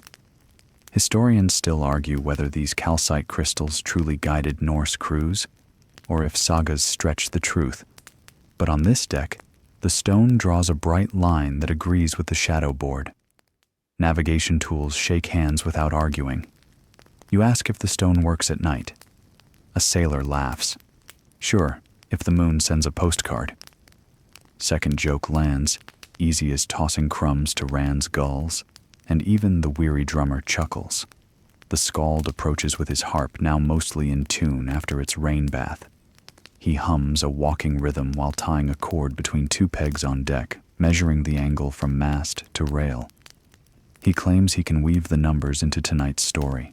How far the ship traveled, how deep the storm bowed the yard, even how loud the dog barked at thunder. You nod. Never hurts to have records, even if they're sung. Another sailor unfurls a thin strip of dyed wool, notched in spans of 3 finger widths. He lays it across the gunwale, matches knots against the foaming wake, counts under his breath. You ask what he measures. Speed, he answers. Wake foam fades slower when we push faster. Low tech, sure, yet the grin on his face says it works fine. The Rogaland farmer appears with a strip of leather stamped with tiny circles. He holds it under dripping rigging, guesses it will be dry in 5 breaths if the wind keeps up. You tease him that goats taught him weather, not books. He flashes a proud smile. Third joke sails clean. The captain's eyes never leave the horizon. Twice he raises his hand, adjusts course by a finger width, and the helmsman obeys without words. You feel each correction as a subtle nudge through the planks under bare feet. The rudder's broad blade murmurs against the waves, a language you almost start to understand. Clouds thin further, allowing a single ray to paint a bright trail on the sea straight ahead. The dragon prow seems to chase that line like a cat after string. Everyone silently hopes it leads somewhere other than deeper water. You keep sniffing the air. Pine, yes, but also soil, a dusty sweetness waves never carry. Shore scent grows bold enough to taste on your tongue. Quirky tidbit. Some sailors swore they could taste land minerals days before sighting them, claiming each coast flavored the wind differently. Chalky Britain, spicy Arabia, resin-sweet Norway. You lick salt from your lip, half convinced there's truth in the tale. Whether real or not, it boosts morale better than strong beer. The sun sinks lower. The shadowboard's stick casts a longer line. The captain marks its tip with a bit of chalk on the plank, then scratches a rough rune beside it. He'll compare tomorrow's mark to see if drift steals you sideways at night. Simple bookkeeping, big payoff. The skald returns, having measured his string. He announces in sing-song voice that the storm pushed you half a league north, but the steady wind since pulled the error flat. He ends with a soft chord that sounds like the sea nodding yes. The crew applauds lightly, more for the good news than the music. A loud splash off port draws heads. Two dark shapes roll through the water. Porpoises, sleek and playful, leaping in crude arcs beside the hull. The dog barks once, then tilts his head, curious rather than scared. Sailors grin. Porpoises mean calmer currents. The captain relaxes his shoulders a shade. You lean over the rail, watch the animals race the ship, and feel travel shrink. You are not just crossing emptiness, but sharing lanes with lively neighbors. Rowers stand by benches, ready if wind fades. But for now, the sail holds. You help swap watch with a taller sailor, passing him the line that adjusts the lower corner. He thanks you, eyes on the sun. Your palms feel less raw than this morning, maybe because the sea sanded them smooth. Light softens to amber. Shadows stretch long across deckboards, and the sky ahead blushes faint pink. Someone calls the moment golden water, a name borrowed from farmers who knew when fields glowed before night. The dog settles by the helm, tail thumping in slow time with the sail's gentle rustle. The cook clinks a small iron pot, promising warm broth once the evening watch sets. You smell onion and a hint of thyme. Stomachs rumble like distant drums. Clouds on the horizon fade, revealing a dark, solid stripe low to starboard. You blink, focus, look again. Not cloud, land. The gull from earlier returns, circles low, then heads that way, cawing as if to brag about directions. This time, everyone cheers, even the captain. The dog trots from helm to prow, nose up, tail a metronome of excitement. Landfall isn't tonight. Distance still generous. But knowing where to steer turns unknown into almost home. The captain adjusts course a final finger width. Shadowboard, sunstone, birds, breeze, and luck all agree on the line. You tighten a cleat, check the splice you fixed during the storm, and smile when it looks just as strong as ever. Sun dips lower. Sea turns deep blue-purple, edged with gold. A cool breeze lifts your damp cloak, but instead of shiver, you feel calm settle. Work done, way found, horizon honest. You pat the rail, thank the wood, and breathe pine-flavored air that smells like stories waiting ashore. Sunset slips over the Longship like warm paint, turning every wet plank into copper.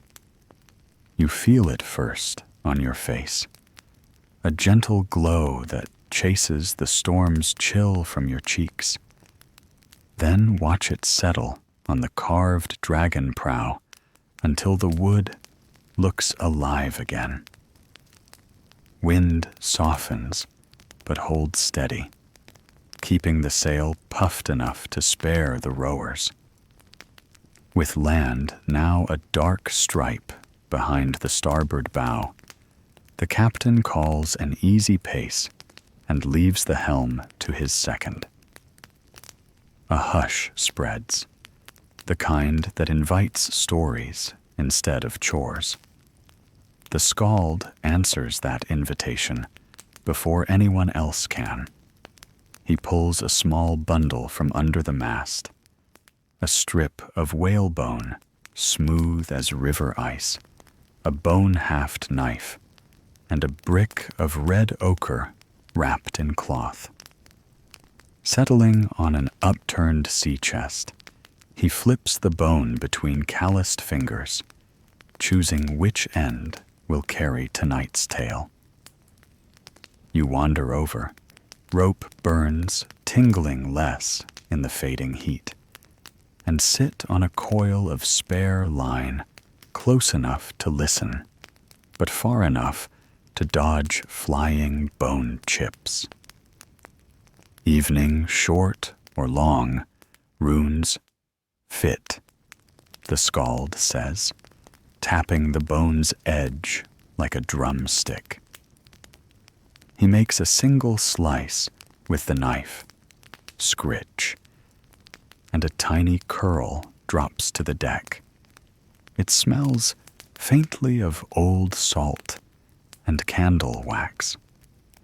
Nearby sailors settle on benches, shoulders touching, as if the story requires a front row crowd. Even the dog circles once, then flops beside your feet with a soft sigh. Nothing soothes bruised nerves like a good tale.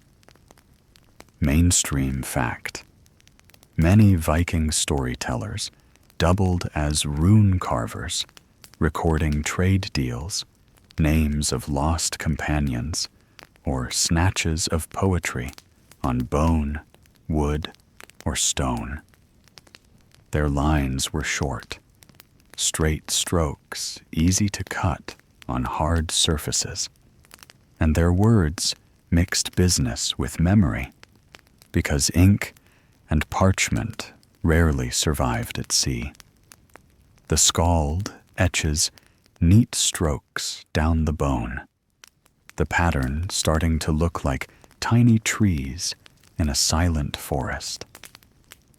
This story lacks a roof, he mutters, meaning it needs more room. He flips the bone, begins again on the underside, and hums a low tune while carving. Orange sun flares behind him, so every curl glitters before it lands. One sailor clears his throat like a bell and asks for a saga of distant Vinland. Another shouts for the one about the sea hag who sold wind in knotted cords. The skald laughs, mouth wide enough to reveal a missing tooth, storm trophy from years back, and promises both if the deck stays quiet. Someone jokes that quiet is easier than rowing. No one disagrees. You take in the moment. Sail rustling overhead, ropes still damp but peaceful, and that earthy pine smell drifting stronger with each breath. Shore still out of reach, yet already in your lungs. It reminds you of burning pine pitch on winter nights at home, and for a heartbeat, you see your own hearth flicker behind your eyelids. When you open them again, a gull glides overhead, silent for once, wings gilded by setting sun. The skald finishes the first line of runes, runs a thumb across the grooves, then crumbles a pinch of red ochre over them. He rubs the powder in slow circles, staining the cuts a soft rust color. The letters glow like embers. Blood of the land, he calls the pigment, though everyone knows it's just ground iron mixed with clay. Still, the phrase feels right, and nobody asks for chemistry when magic sounds nicer. Quirky tidbit. Some rune stones on shore were painted in blues and yellows too, bright as festival banners.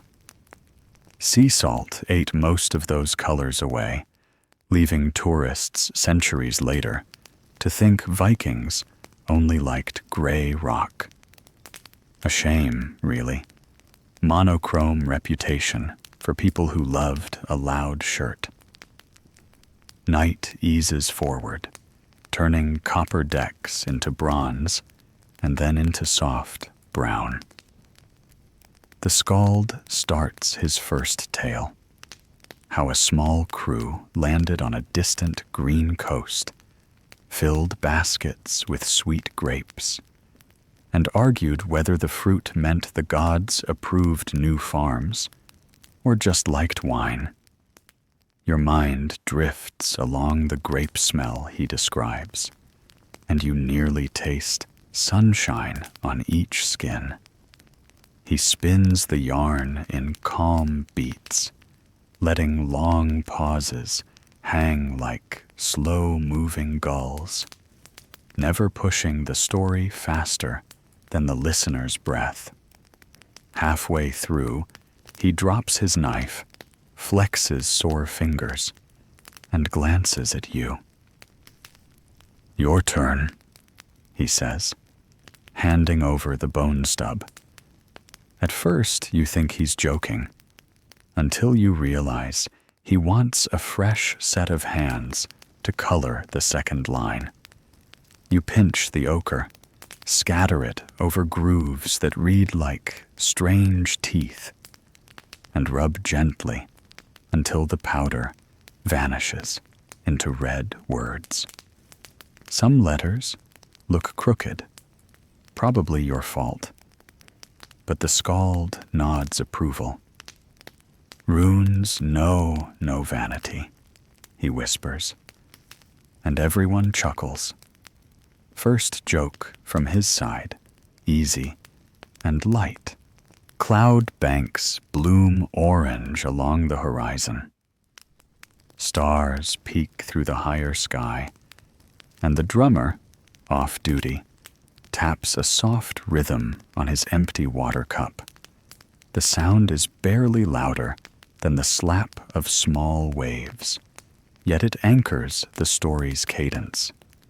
The skald picks up again, voice low, describing winter hunts, moonlit ice, and wolves' cries turned to music by distance. He never shouts. He lets quiet carry weight.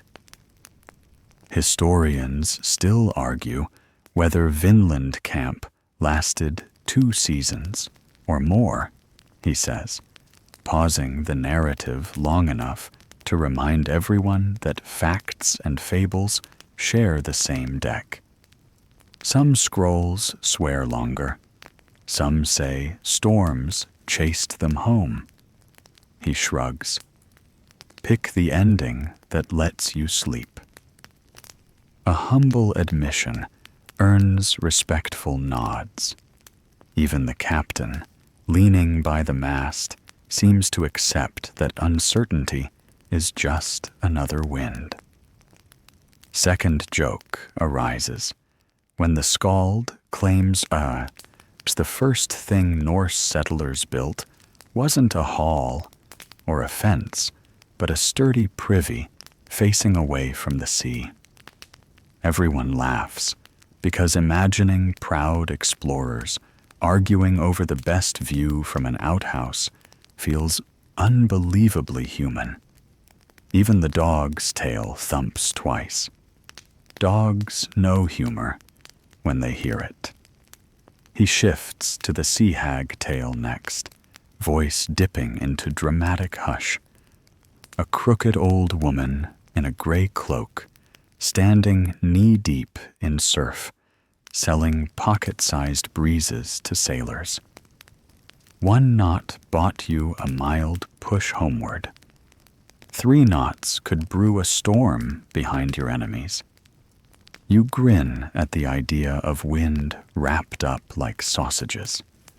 The skald winks, admitting no buyer ever demanded a refund. Hard to complain when an invisible product goes wrong. Somewhere mid-story, the cabin boy creeps closer, clutching a broken shield sliver. He whispers that he wants to learn to carve runes too. The skald passes him the knife, guides tiny fingers in a straight cut. A new curl drops. The boy's eyes widen. That scrap may never leave his pocket. Memory in the making. Stars gather overhead, and clouds slip away west like sheep herded off pasture. The skald finishes his bone, sets it aside to dry, and beckons a sailor to fetch whale oil for sealing. He turns to the dog, bows low, and thanks the official audience for staying awake. Third joke lands soft as moss, and you find yourself laughing more with lungs than throat. A deep, easing sound. The captain claps once, signaling night watch to assemble. Yet before duties divide the deck again, he tilts his head toward the skald. Stories steer hearts, he says. Rare praise. And the skald inclines in thanks. You rise, joints popping after so much stillness, and stretch beneath a sky now brushed with early stars. The land scent lingers, stronger than ever, resin and damp earth, mixing with warm oil that drips from the lantern. The skald lights for sealing. Wind calms, sail slackening, but not empty, enough to glide through gentle swells that no longer hiss, only sigh. You walk back to the rail as the drum cup falls silent. The carved dragon now glows faint gold from the last sun flare, watching the dark line ahead like a guard who never tires. One by one, sailors drift to posts. Another night of pacing, steering, and trusting stars. The skald wipes ochre from his hands, pockets the bone, and hums a tune you'll carry in your ears until morning. The sky dims to deep blue. You rest elbows on the rail, breathe pine-sweet air, and listen to creaks, waves, and faint harp strings settling like feathers. With land close and stories closer, the night feels kind. Somewhere behind, the storm rusts in memory. Ahead, a shore waits with room to anchor both ship and tails. Lantern in hand, you step onto the still damp deck for night watch. The little flame trembles inside its horn window, throwing shaky circles across wood that now smells of wet pine and cooling tar. Most of the crew has curled under cloaks or shields. Only the helmsman, the drummer, and a single gull who refuses to leave the mast seem awake. Somewhere up near the dragonhead, the dog snores, tail twitching at dream porpoises. Everything else belongs to moon, stars, and you. You start at the stern, boots creaking on planks that rose and fell all day. Each swell lifts the lantern, tilts the horizon, and reminds your stomach that balance is never a gift, only a loan. The steering board groans once as the helmsman nudges it. He nods, then returns to humming the fox and cheese tune you sang while rowing. On calmer waters, it sounds like a lullaby for boats. Turning forward, you let the lantern light skim the rail where rain pooled earlier. Droplets sparkle like beadwork on a cloak, then vanish back to black as you pass. Your breath shows in pale clouds, slow and steady. You tuck the hood tighter, touch the warm glass, and whisper thanks to whoever invented lamp oil that does not sputter in sea wind. Above you spreads a sky so clear it looks scrubbed. The Big Dipper, Ursa Major, hangs over the sail, bright as hammered tin. You trace the ladle's curve with a fingertip, lining the two pointer stars toward the North Star, just like your father showed you on summer nights back home.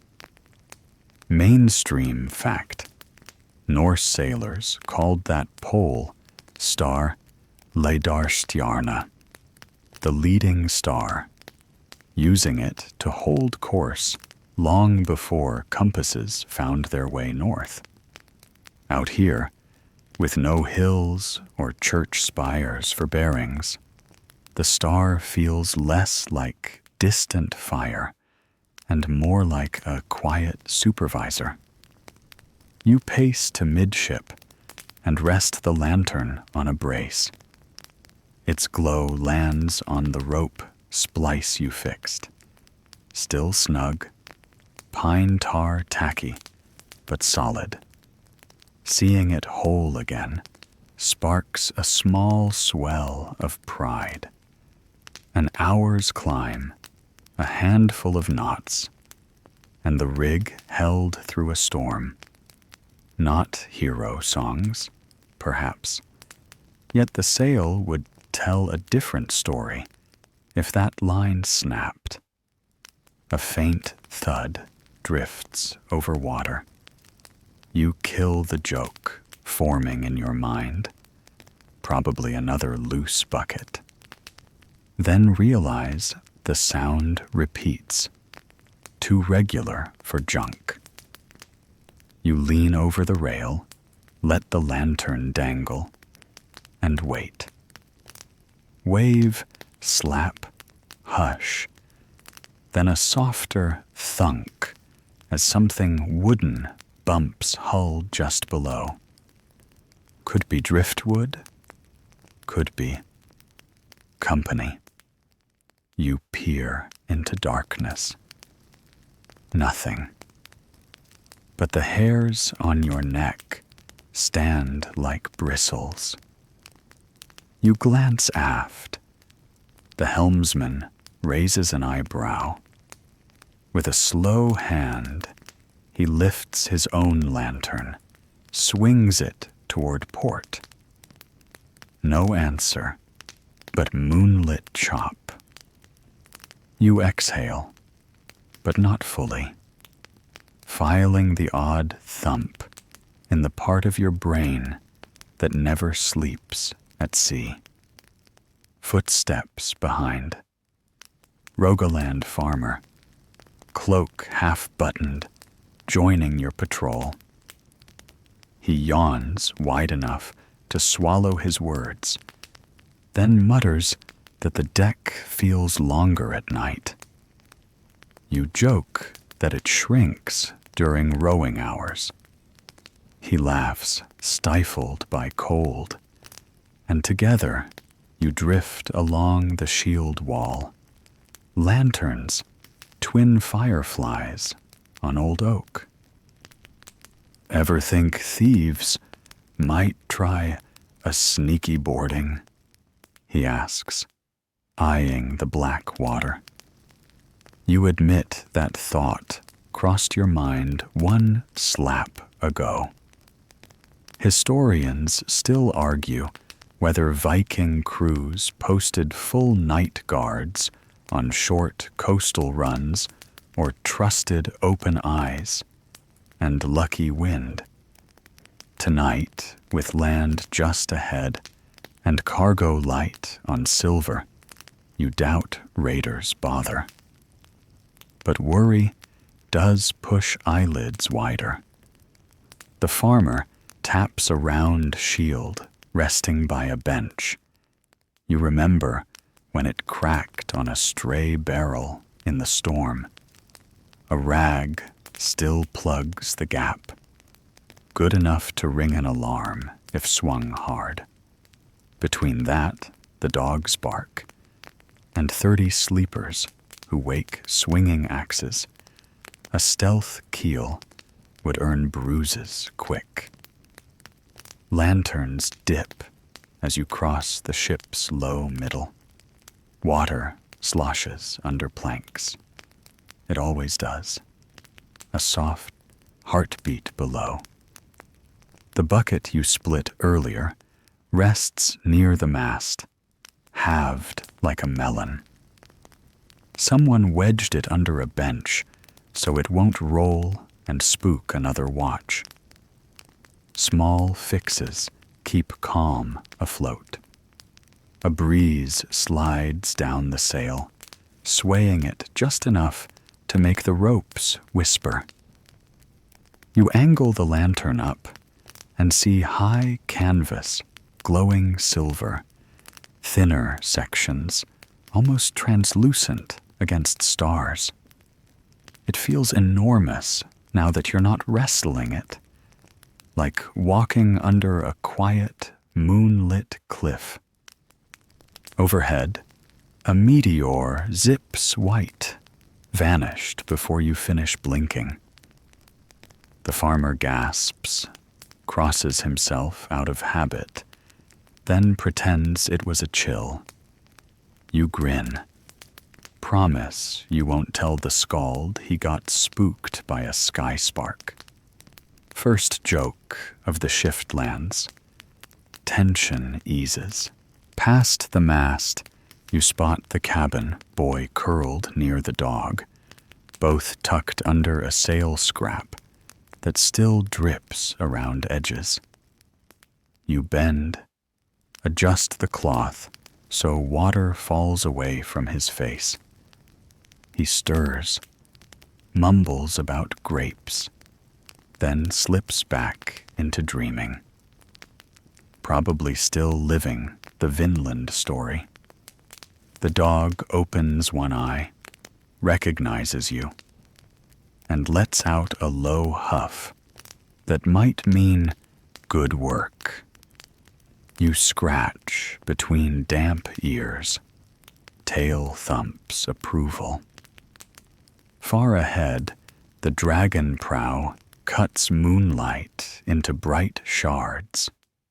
Spray from swell tips sprinkles its snout, glittering like tin beads before falling.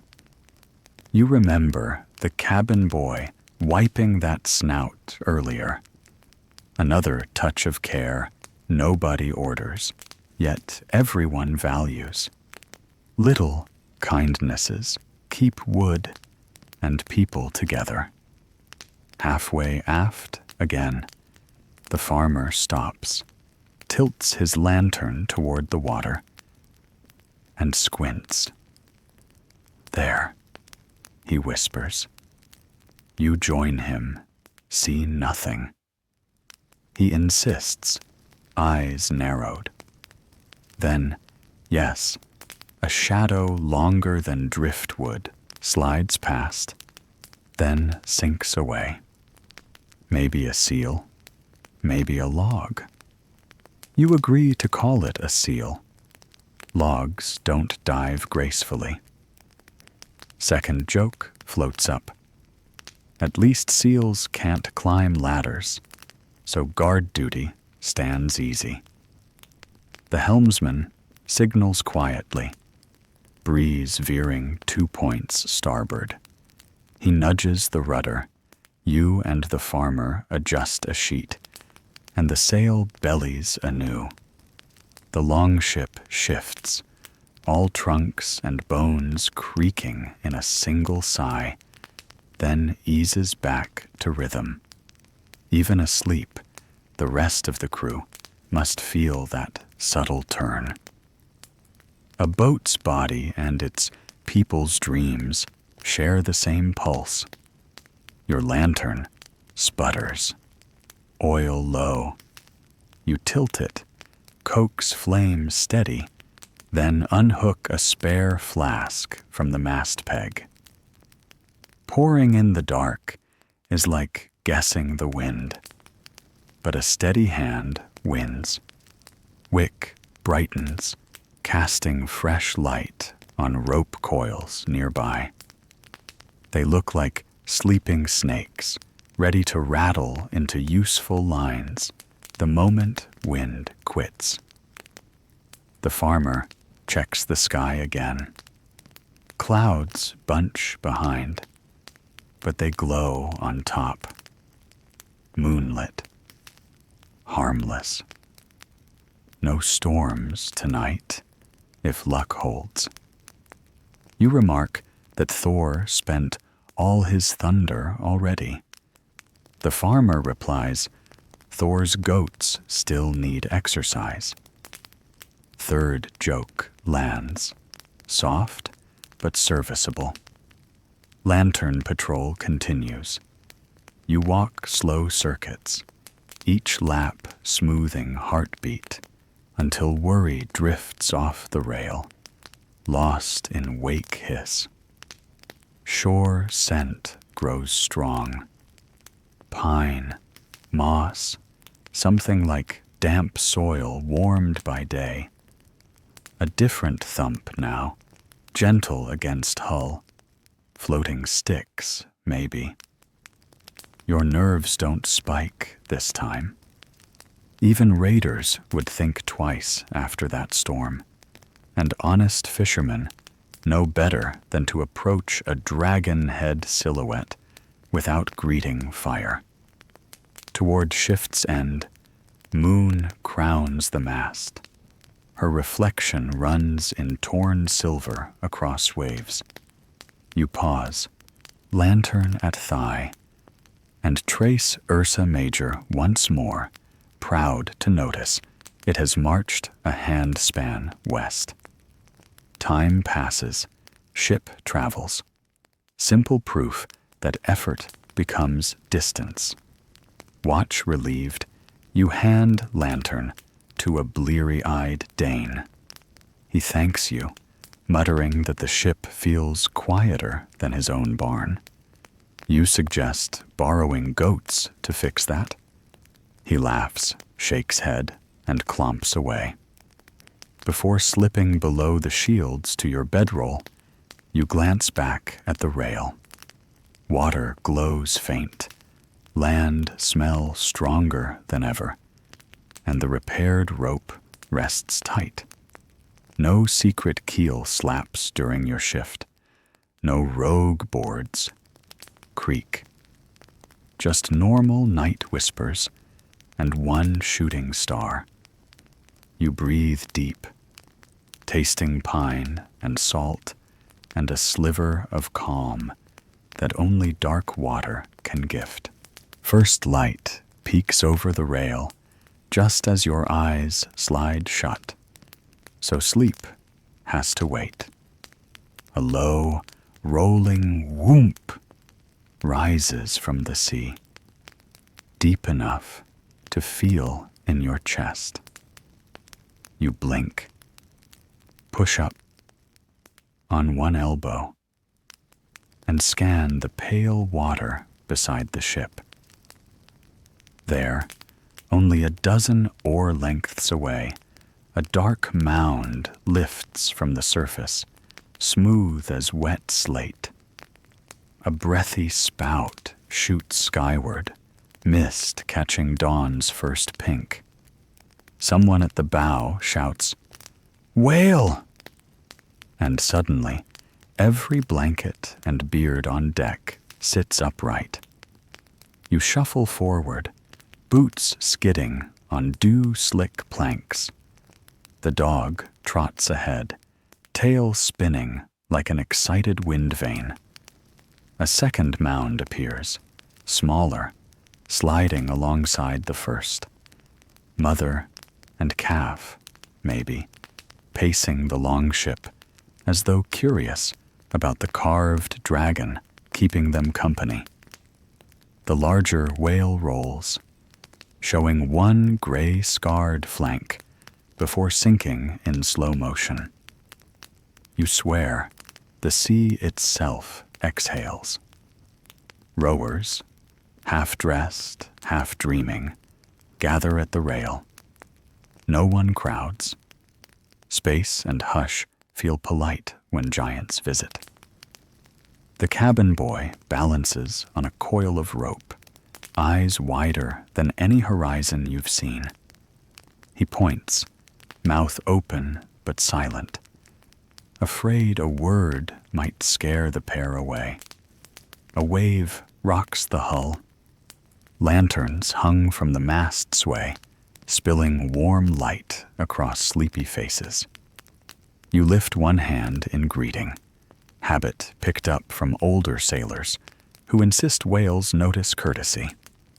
The helmsman nods approval, easing the steering board so the ship holds a gentle parallel course. For a moment, wood, wool, and whale skin move in shared rhythm.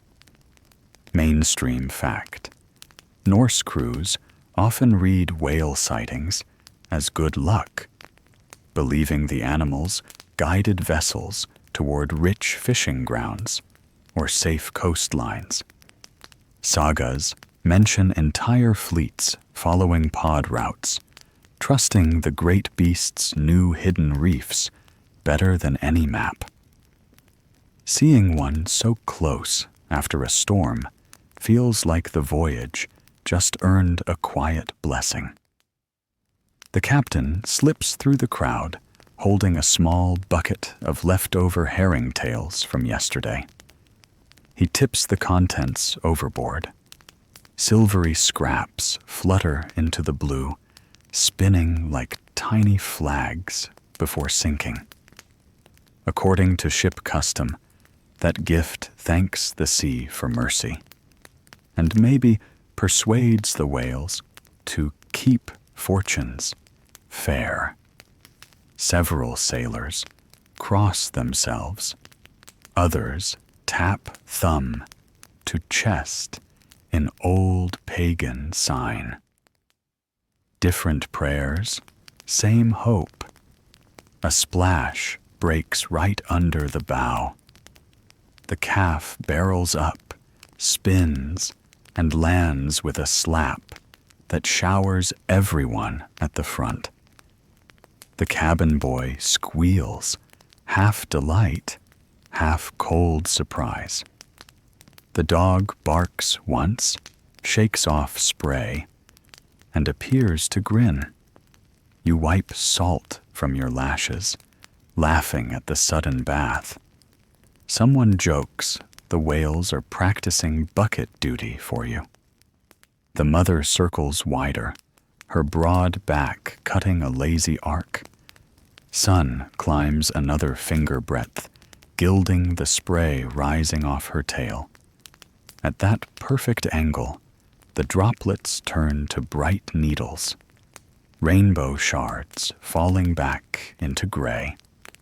The skald, never slow with a line, murmurs that gods surely hammer such colors on hidden anvils. No one argues. The scene feels forged rather than random. Quirky tidbit.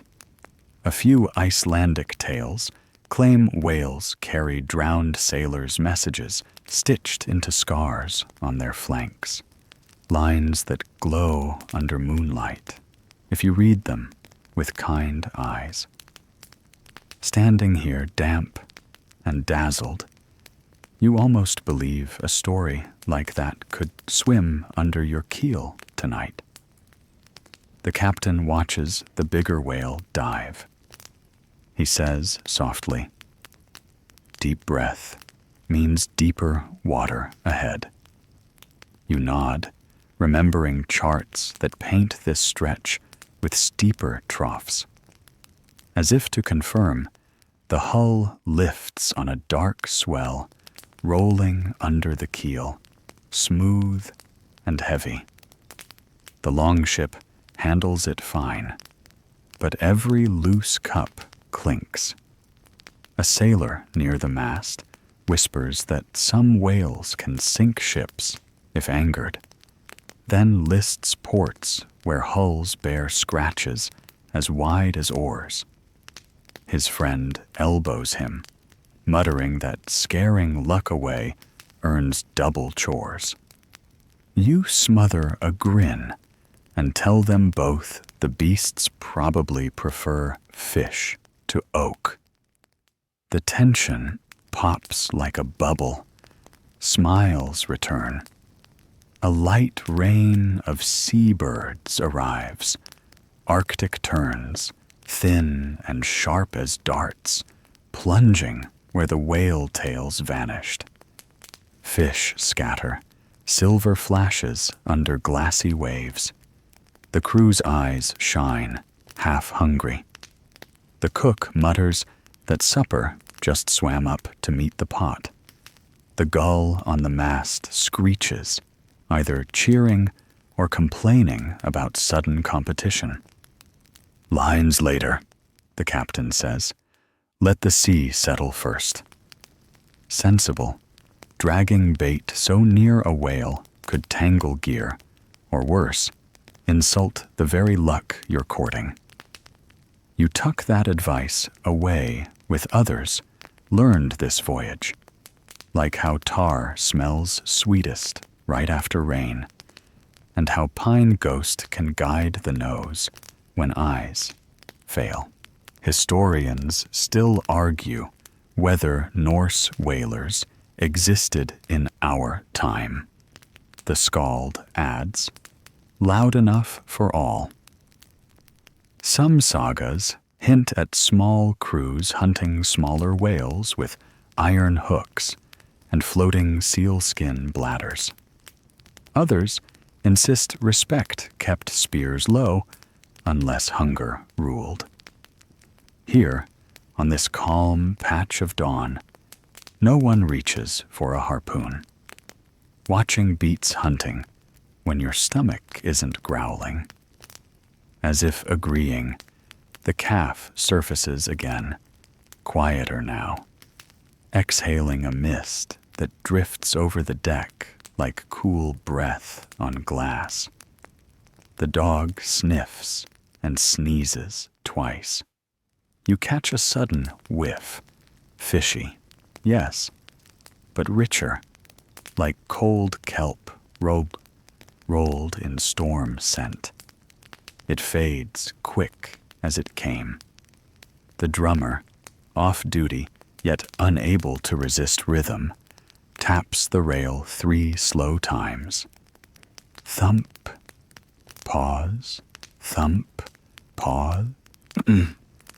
The calf drifts closer, curious, then glides away. The drummer tries faster, taps. The animal ignores them. Someone calls out that whales prefer ballads. Laughs rise, easy as foam. Third joke arrives when the Rogaland farmer offers to adopt the calf as a spare rower, claiming its tail beats any oar. He mimes strapping benches onto whaleback. The crew groans at the pun, even while grinning. The captain shakes his head, but can't hide his smile.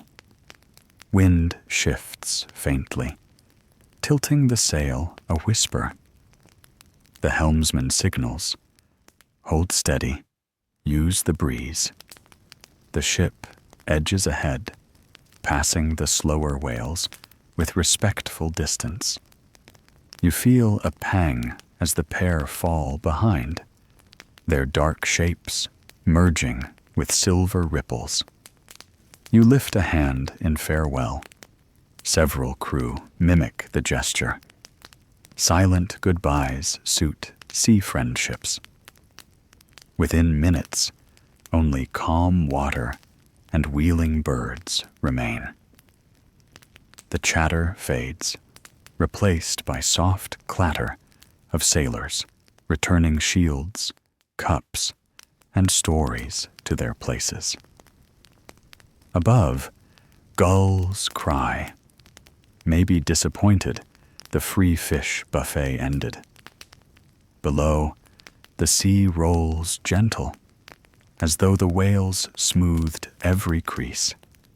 Lanterns dim in morning sun. You step back from the rail, cloak damp, but spirit lighter. Whale luck, fish scent, rainbow spray. Pieces of a dawn you'll retell on colder nights. The cabin boy pockets a shiny scale floating near the hull. Proof, he whispers. You nod, knowing souvenirs sometimes anchor memories better than rope. The helmsman clears his throat and announces a slow turn toward that tree-scented shore. Sailors drift to benches, readying for light rowing when wind fails. The drummer lifts his sticks, waiting for the captain's nod. The dog trots to the prow, scanning water for another splash, finding only its own reflection. You take one last look over the wake. No shadow follows, yet you feel the presence of something large and calm, just under thought. You tuck that feeling next to pine air and warm tar. Treasures with no weight. Then you grip the oar handle, breathe the sharp shore scent growing stronger every minute, and prepare for the day's next task. comforted that somewhere behind, two giants travel their own quiet road through salt and sun. The whale shapes fade into silver swells, and almost at once a new smell rolls over the rail. Sharp pine, cold moss, and something earthy, like fresh turned soil after rain. You breathe deep and taste the difference on your tongue. It isn't wishful thinking this time. Land is close enough to flavor the wind. Rowers slide to benches for a light pull. The sail sags as the breeze gives up, but arms still have plenty to prove. You grip your oar, push once, twice, just hard enough to keep the dragon prow pointed at that dark smudge rising ahead. The captain lets the drum stay silent. No need for battle rhythm when excitement already sets the pace. A black bird streaks over the mast. First raven you have seen since leaving home. It croaks twice, circles, then flaps off toward the growing shore. The cabin boy shouts that Odin's scouts are showing the way. Mainstream fact. Many sagas say captains carried caged ravens and released them in fog. A bird that flew straight and did not return meant land in that direction. You scan the sky for more feathers, half hoping another guide appears. The helmsman tilts the steering board, following a narrow inlet, every swell now outlines in pale foam. Rocky cliffs flank the passage, topped with spruce standing stiff as spears. Sunlight slips between trunks, painting the rocks gold, then vanishing as clouds drift. The air smells like tree sap, warmed just enough to wake, and you swear you can feel soft forest soil under your boots, even while the deck slides beneath. Someone forward calls, "Ravens again." Two black silhouettes ride an updraft, then drop toward the cliffs. They disappear into dark gaps that might be caves or just shadows. You cock your head and strain for echoing croaks, but waves slap hull, masking small sounds. Quirky tidbit. Old sailors claimed you could judge how friendly a coastline was by the bird's welcome. Gulls mean fish, ravens mean forest bounty, and no birds at all mean turnaround unless you fancy gnawing driftwood. Judging by the winged committee overhead, this shore plans a decent reception. The captain orders shields lifted onto the gunwale, bright rims facing outward. Tradition, partly show. A ring of wood and iron, flashing sun at onlookers, says guests with spine. You help hoist yours, wedging the cracked edge behind a new one so the weak spot hides. The shield wall transforms the longship into a floating hallway, rails gleaming like an armored belt. Rowers pull softer now, mostly steering. Water thins from ocean blue to glass green, revealing pale sand and rock weed swaying just under the surface. A rogue oar dips too deep, grinds bottom, and jerks. Laughter bursts. First joke, as the oarsman yanks splintered kelp from the blade and claims he just invented sea salad.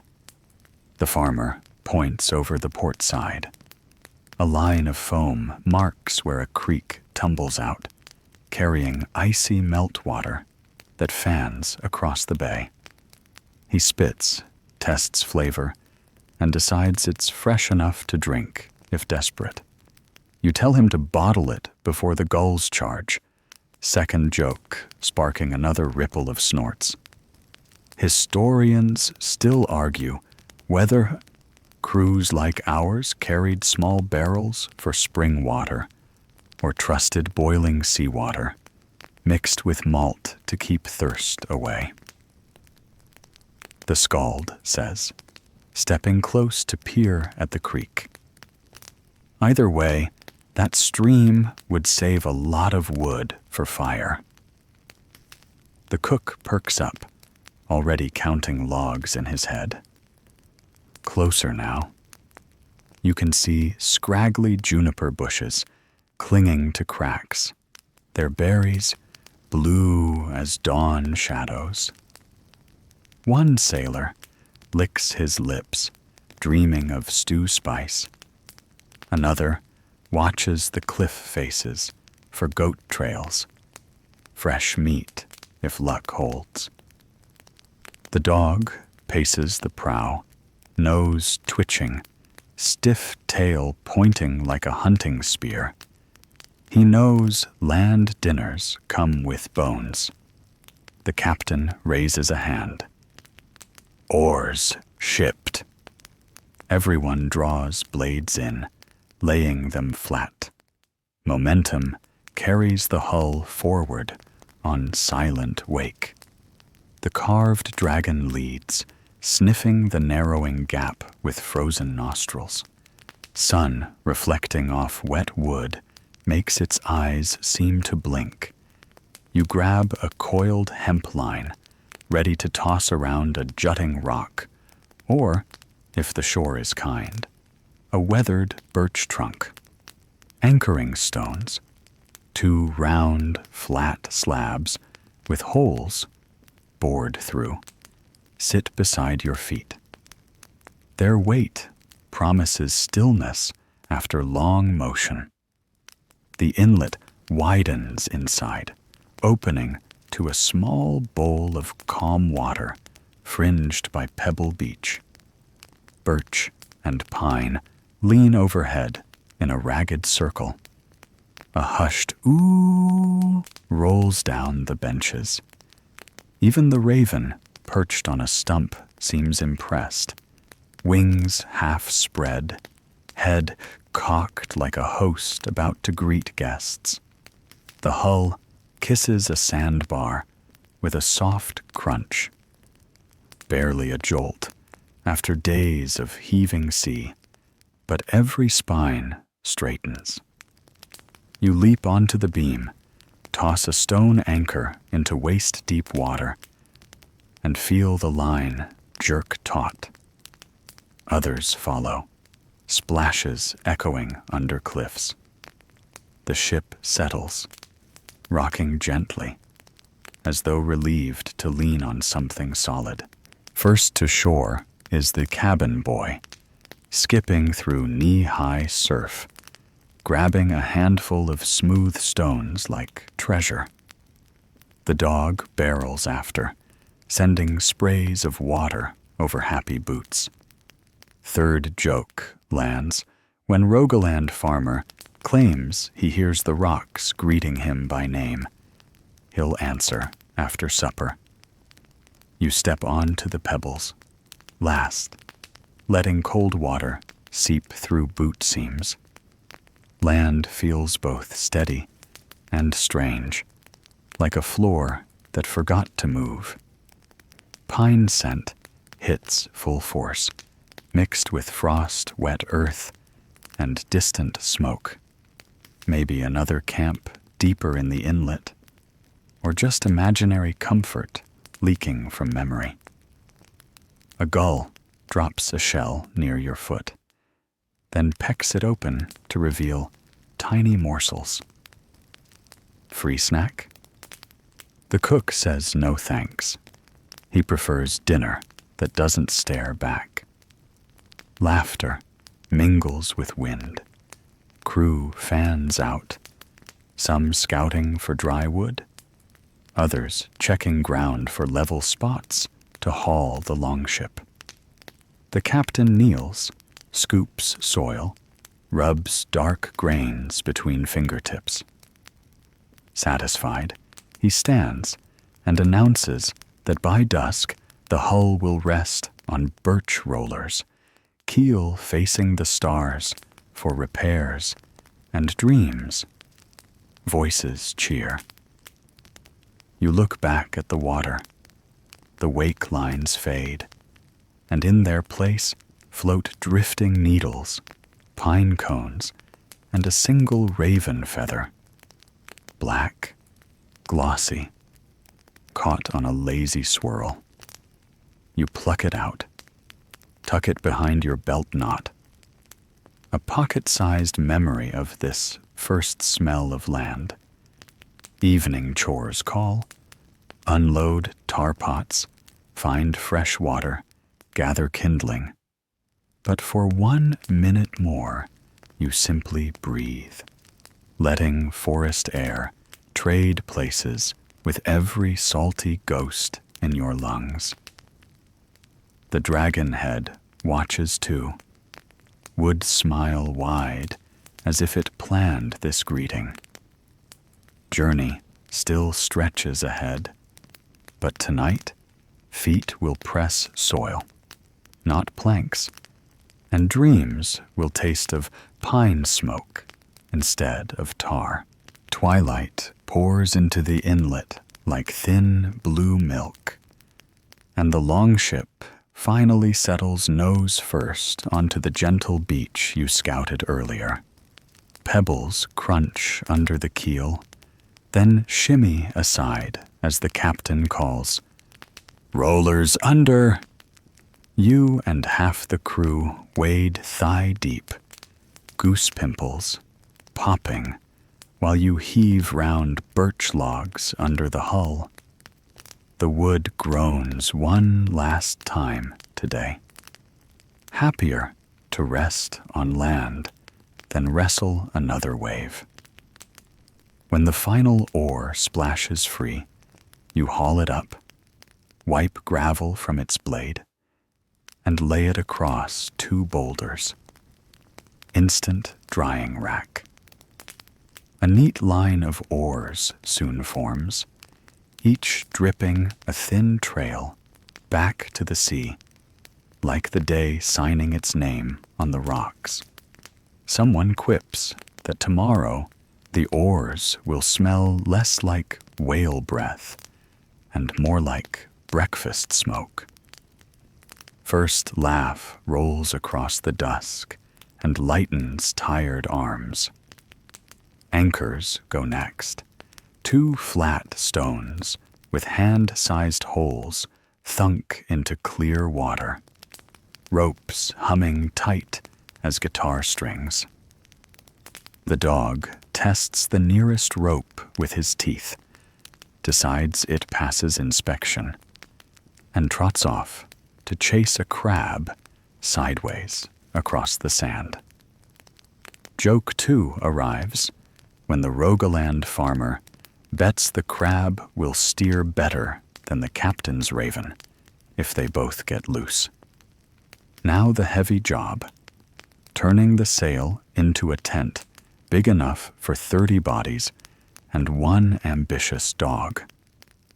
You unlash the damp wool, feeling the fabric pull like reluctant bread dough. It still carries sea salt and a hint of whale spray, so every fold releases a wool and ocean perfume that would make a perfumer quit the business. The cabin boy pinches his nose. You tell him it's the smell of victory wearing sheepskin boots. Mainstream fact. Viking crews often spread their square sail over the yard and oars to make a quick ship tent.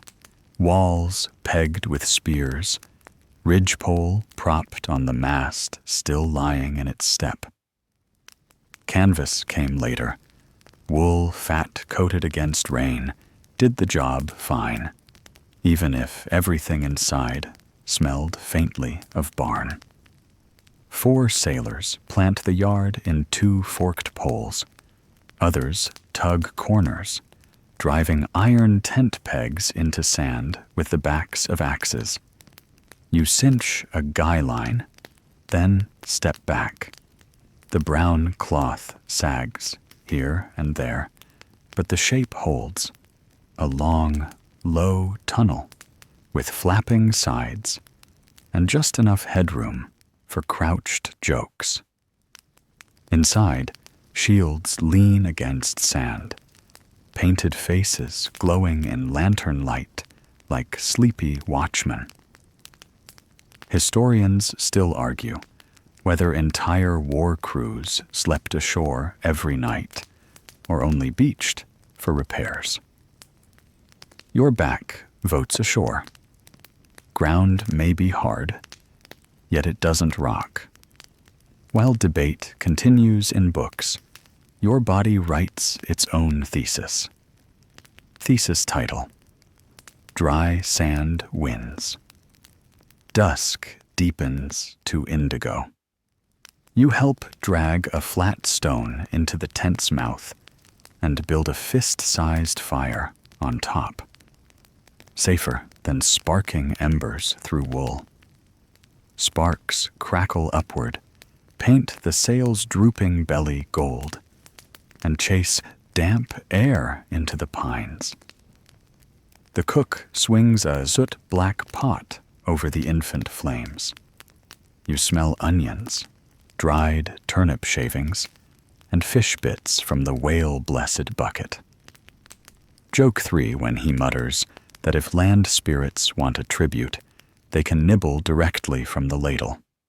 He's too tired to make plating fancy. While stew burbles, you carry tar pots to the bow. Evening is prime time to dab new goo onto seams. The warmth of the small fire heats tar just enough to spread. A mate follows with a flat paddle, slathering thick black lines along every plank joint that dripped during the storm. You smear your cloak sleeve accidentally, earning a new black stripe that matches the rope tar fashion you started yesterday. Wind sighs through spruce overhead, shaking a dust of cold scent onto camp. You notice cones underfoot, brown scales, tight as helmets. The cabin boy stuffs pockets, claims pine cone dice roll better. The scald agrees, promising to carve pips if the kid shares half his cone hoard. Quirky tidbit: some Norse travelers used dried moss twisted into little ropes as lamp wicks. Dipped in fish oil, they burned slow but bright. The scald demonstrates with a pinch of green-gray lichen, sliding it into a clay dish of whale fat drippings. A soft yellow flame pops up, bathing faces in honey light. The dog creeps closer, fascinated, until the smell convinces him it isn't food. You slip outside for a moment, away from fire chatter. The fjord reflects the first stars. Water, flat as hammered tin. Behind you, shield rims gleam under tent edges, and the dragon prow rises above the wool roof like a watchful landlord whose tenants pay rent in splinters. For the first time since leaving home, no horizon surrounds you, just cliffs hugging the inlet and pines fencing the sky. The quiet feels thick enough to lean on. Somewhere up the slope, a single owl hoots, deep and deliberate. Waves answer in small clinks against pebble. Otherwise, silence wraps everything. You exhale, tasting spruce and cold dust, and realize the sea's endless hiss has left your thoughts. In its place, slow heartbeat, slow breathing, ground that stays still. Back in the tent, the cook ladles stew into shared wooden bowls. Each gulp is hot, onion sweet, and smoky from fishtails too small to notice earlier. You burn your tongue, laugh at the squeak it makes against your teeth, and reach for rye crumbs to cool the taste. Around you, 30 cloaks rustle, bowls clink, low jokes trade places like coins. When food's gone, the skald settles near the entrance, harp across knees, and strums a lull of 5 notes circling back on themselves. The tune sounds like distant waves, hugging stones. A memory-made music. You stretch on a shield, cloak over shoulders, boots still on, in case midnight watch needs bodies.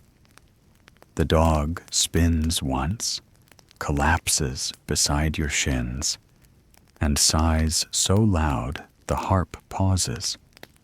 Last chore. Bank the fire. You push embers into a tight pile, place flat stone lid on top, leaving just enough glow for comfort. Shadows climb the sail walls, dancing like quiet spirits happy to share roof rent-free. Under wool, the smell of sheep drifts stronger as heat builds, oddly pleasant after days of salt. Your eyelids drift. Someone murmurs about the whale calf to anyone still awake. Another sailor wonders if the land ravens tell local foxes when ships arrive, so leftovers are guaranteed. The cabin boy asks if dragons sleep standing or lying. Questions merge into yawns. Answers melt into pine smoke curling along the ridgepole. You roll onto your side, tracing the cloth overhead.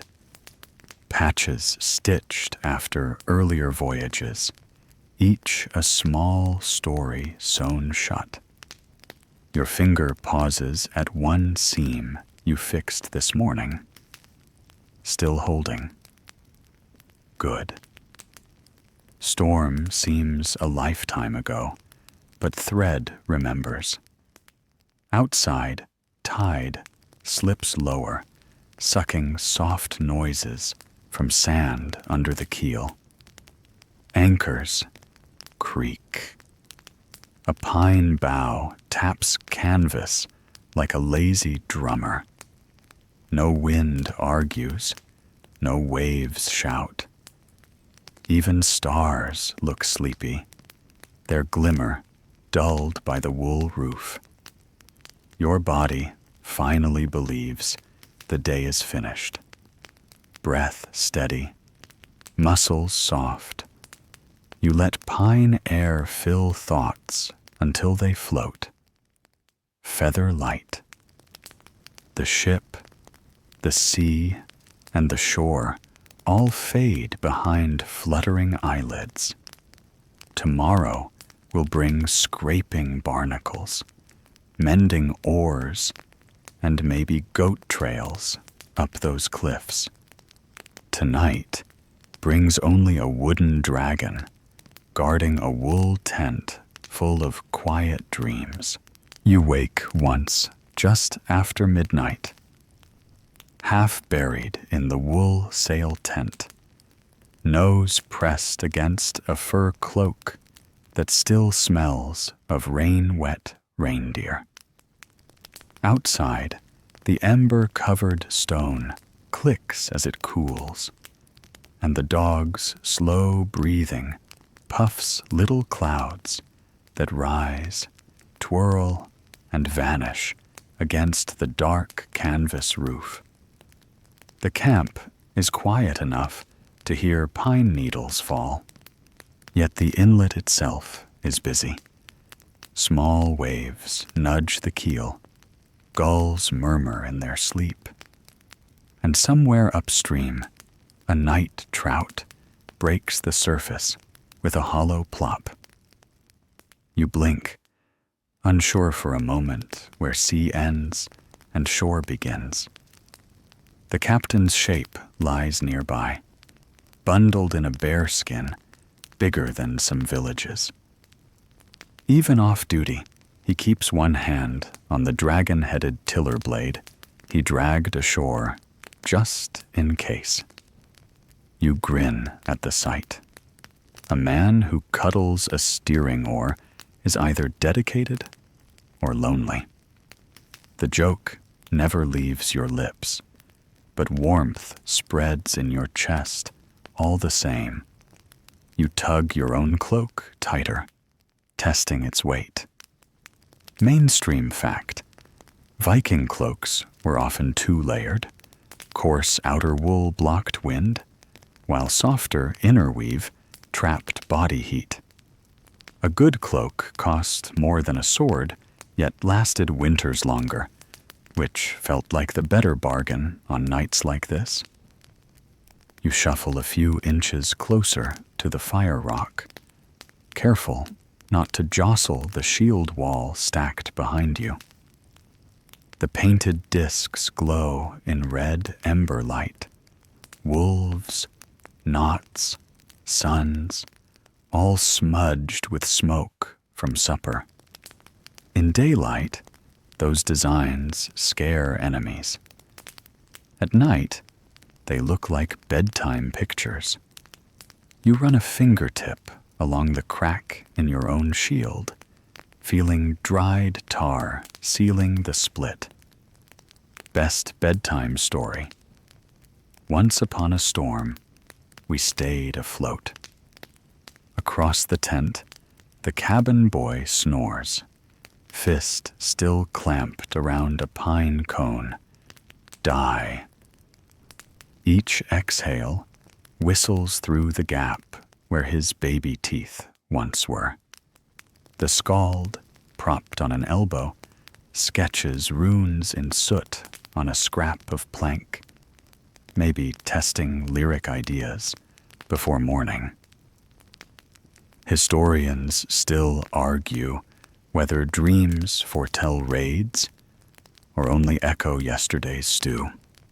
He mutters, half to himself, half to the gods. You reply that the stew had more prophecy than turnip, earning a muffled laugh and a soot-smudged wink. A breeze slips under the sail edge, pricking your cheeks with cold dampness and blowing wood smoke scented with whale fat across the camp.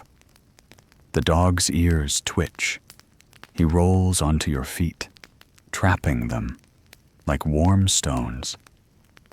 Somewhere up the cliff, an owl hoots again. A single, slow note that settles on the water and spreads until everything feels wider, calmer.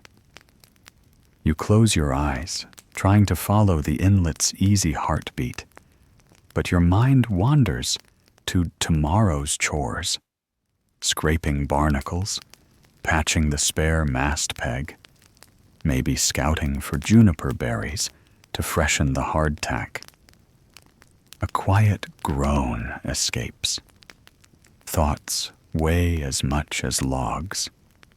You push them aside by picturing the whale calf racing the hull at dawn, then drift to the crab steering contest the farmer promised, and finally land on the memory of ravens circling like curious shopkeepers. Amused, you promise yourself 3 happy things for every dull job in daylight. Joke 2 slides across your lips. If that rule fails, you'll bribe the scald to rhyme the chores into an epic. The thought fades with a grin. The embers pop. A spark lands on your sleeve, dies instantly, leaving a faint pine tar scent. You brush it away, and thank earlier you for wiping tar there. Unplanned fireproofing. Quirky tidbit: some merchants in Birka supposedly wove crushed seashells into cloak hems so sparks slid off like water. Historians call it overdressed. Sailors call it genius. You decide your accidental tar stripe counts as cutting-edge fashion, then sink deeper into the fur. Outside, tide turns, sucking water from under the hull with a low gurgle. The ship settles a hair farther onto her birch rollers.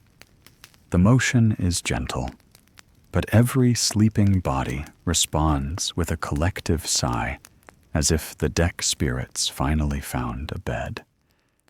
You feel the sand cool beneath the fur. Feel your pulse slow.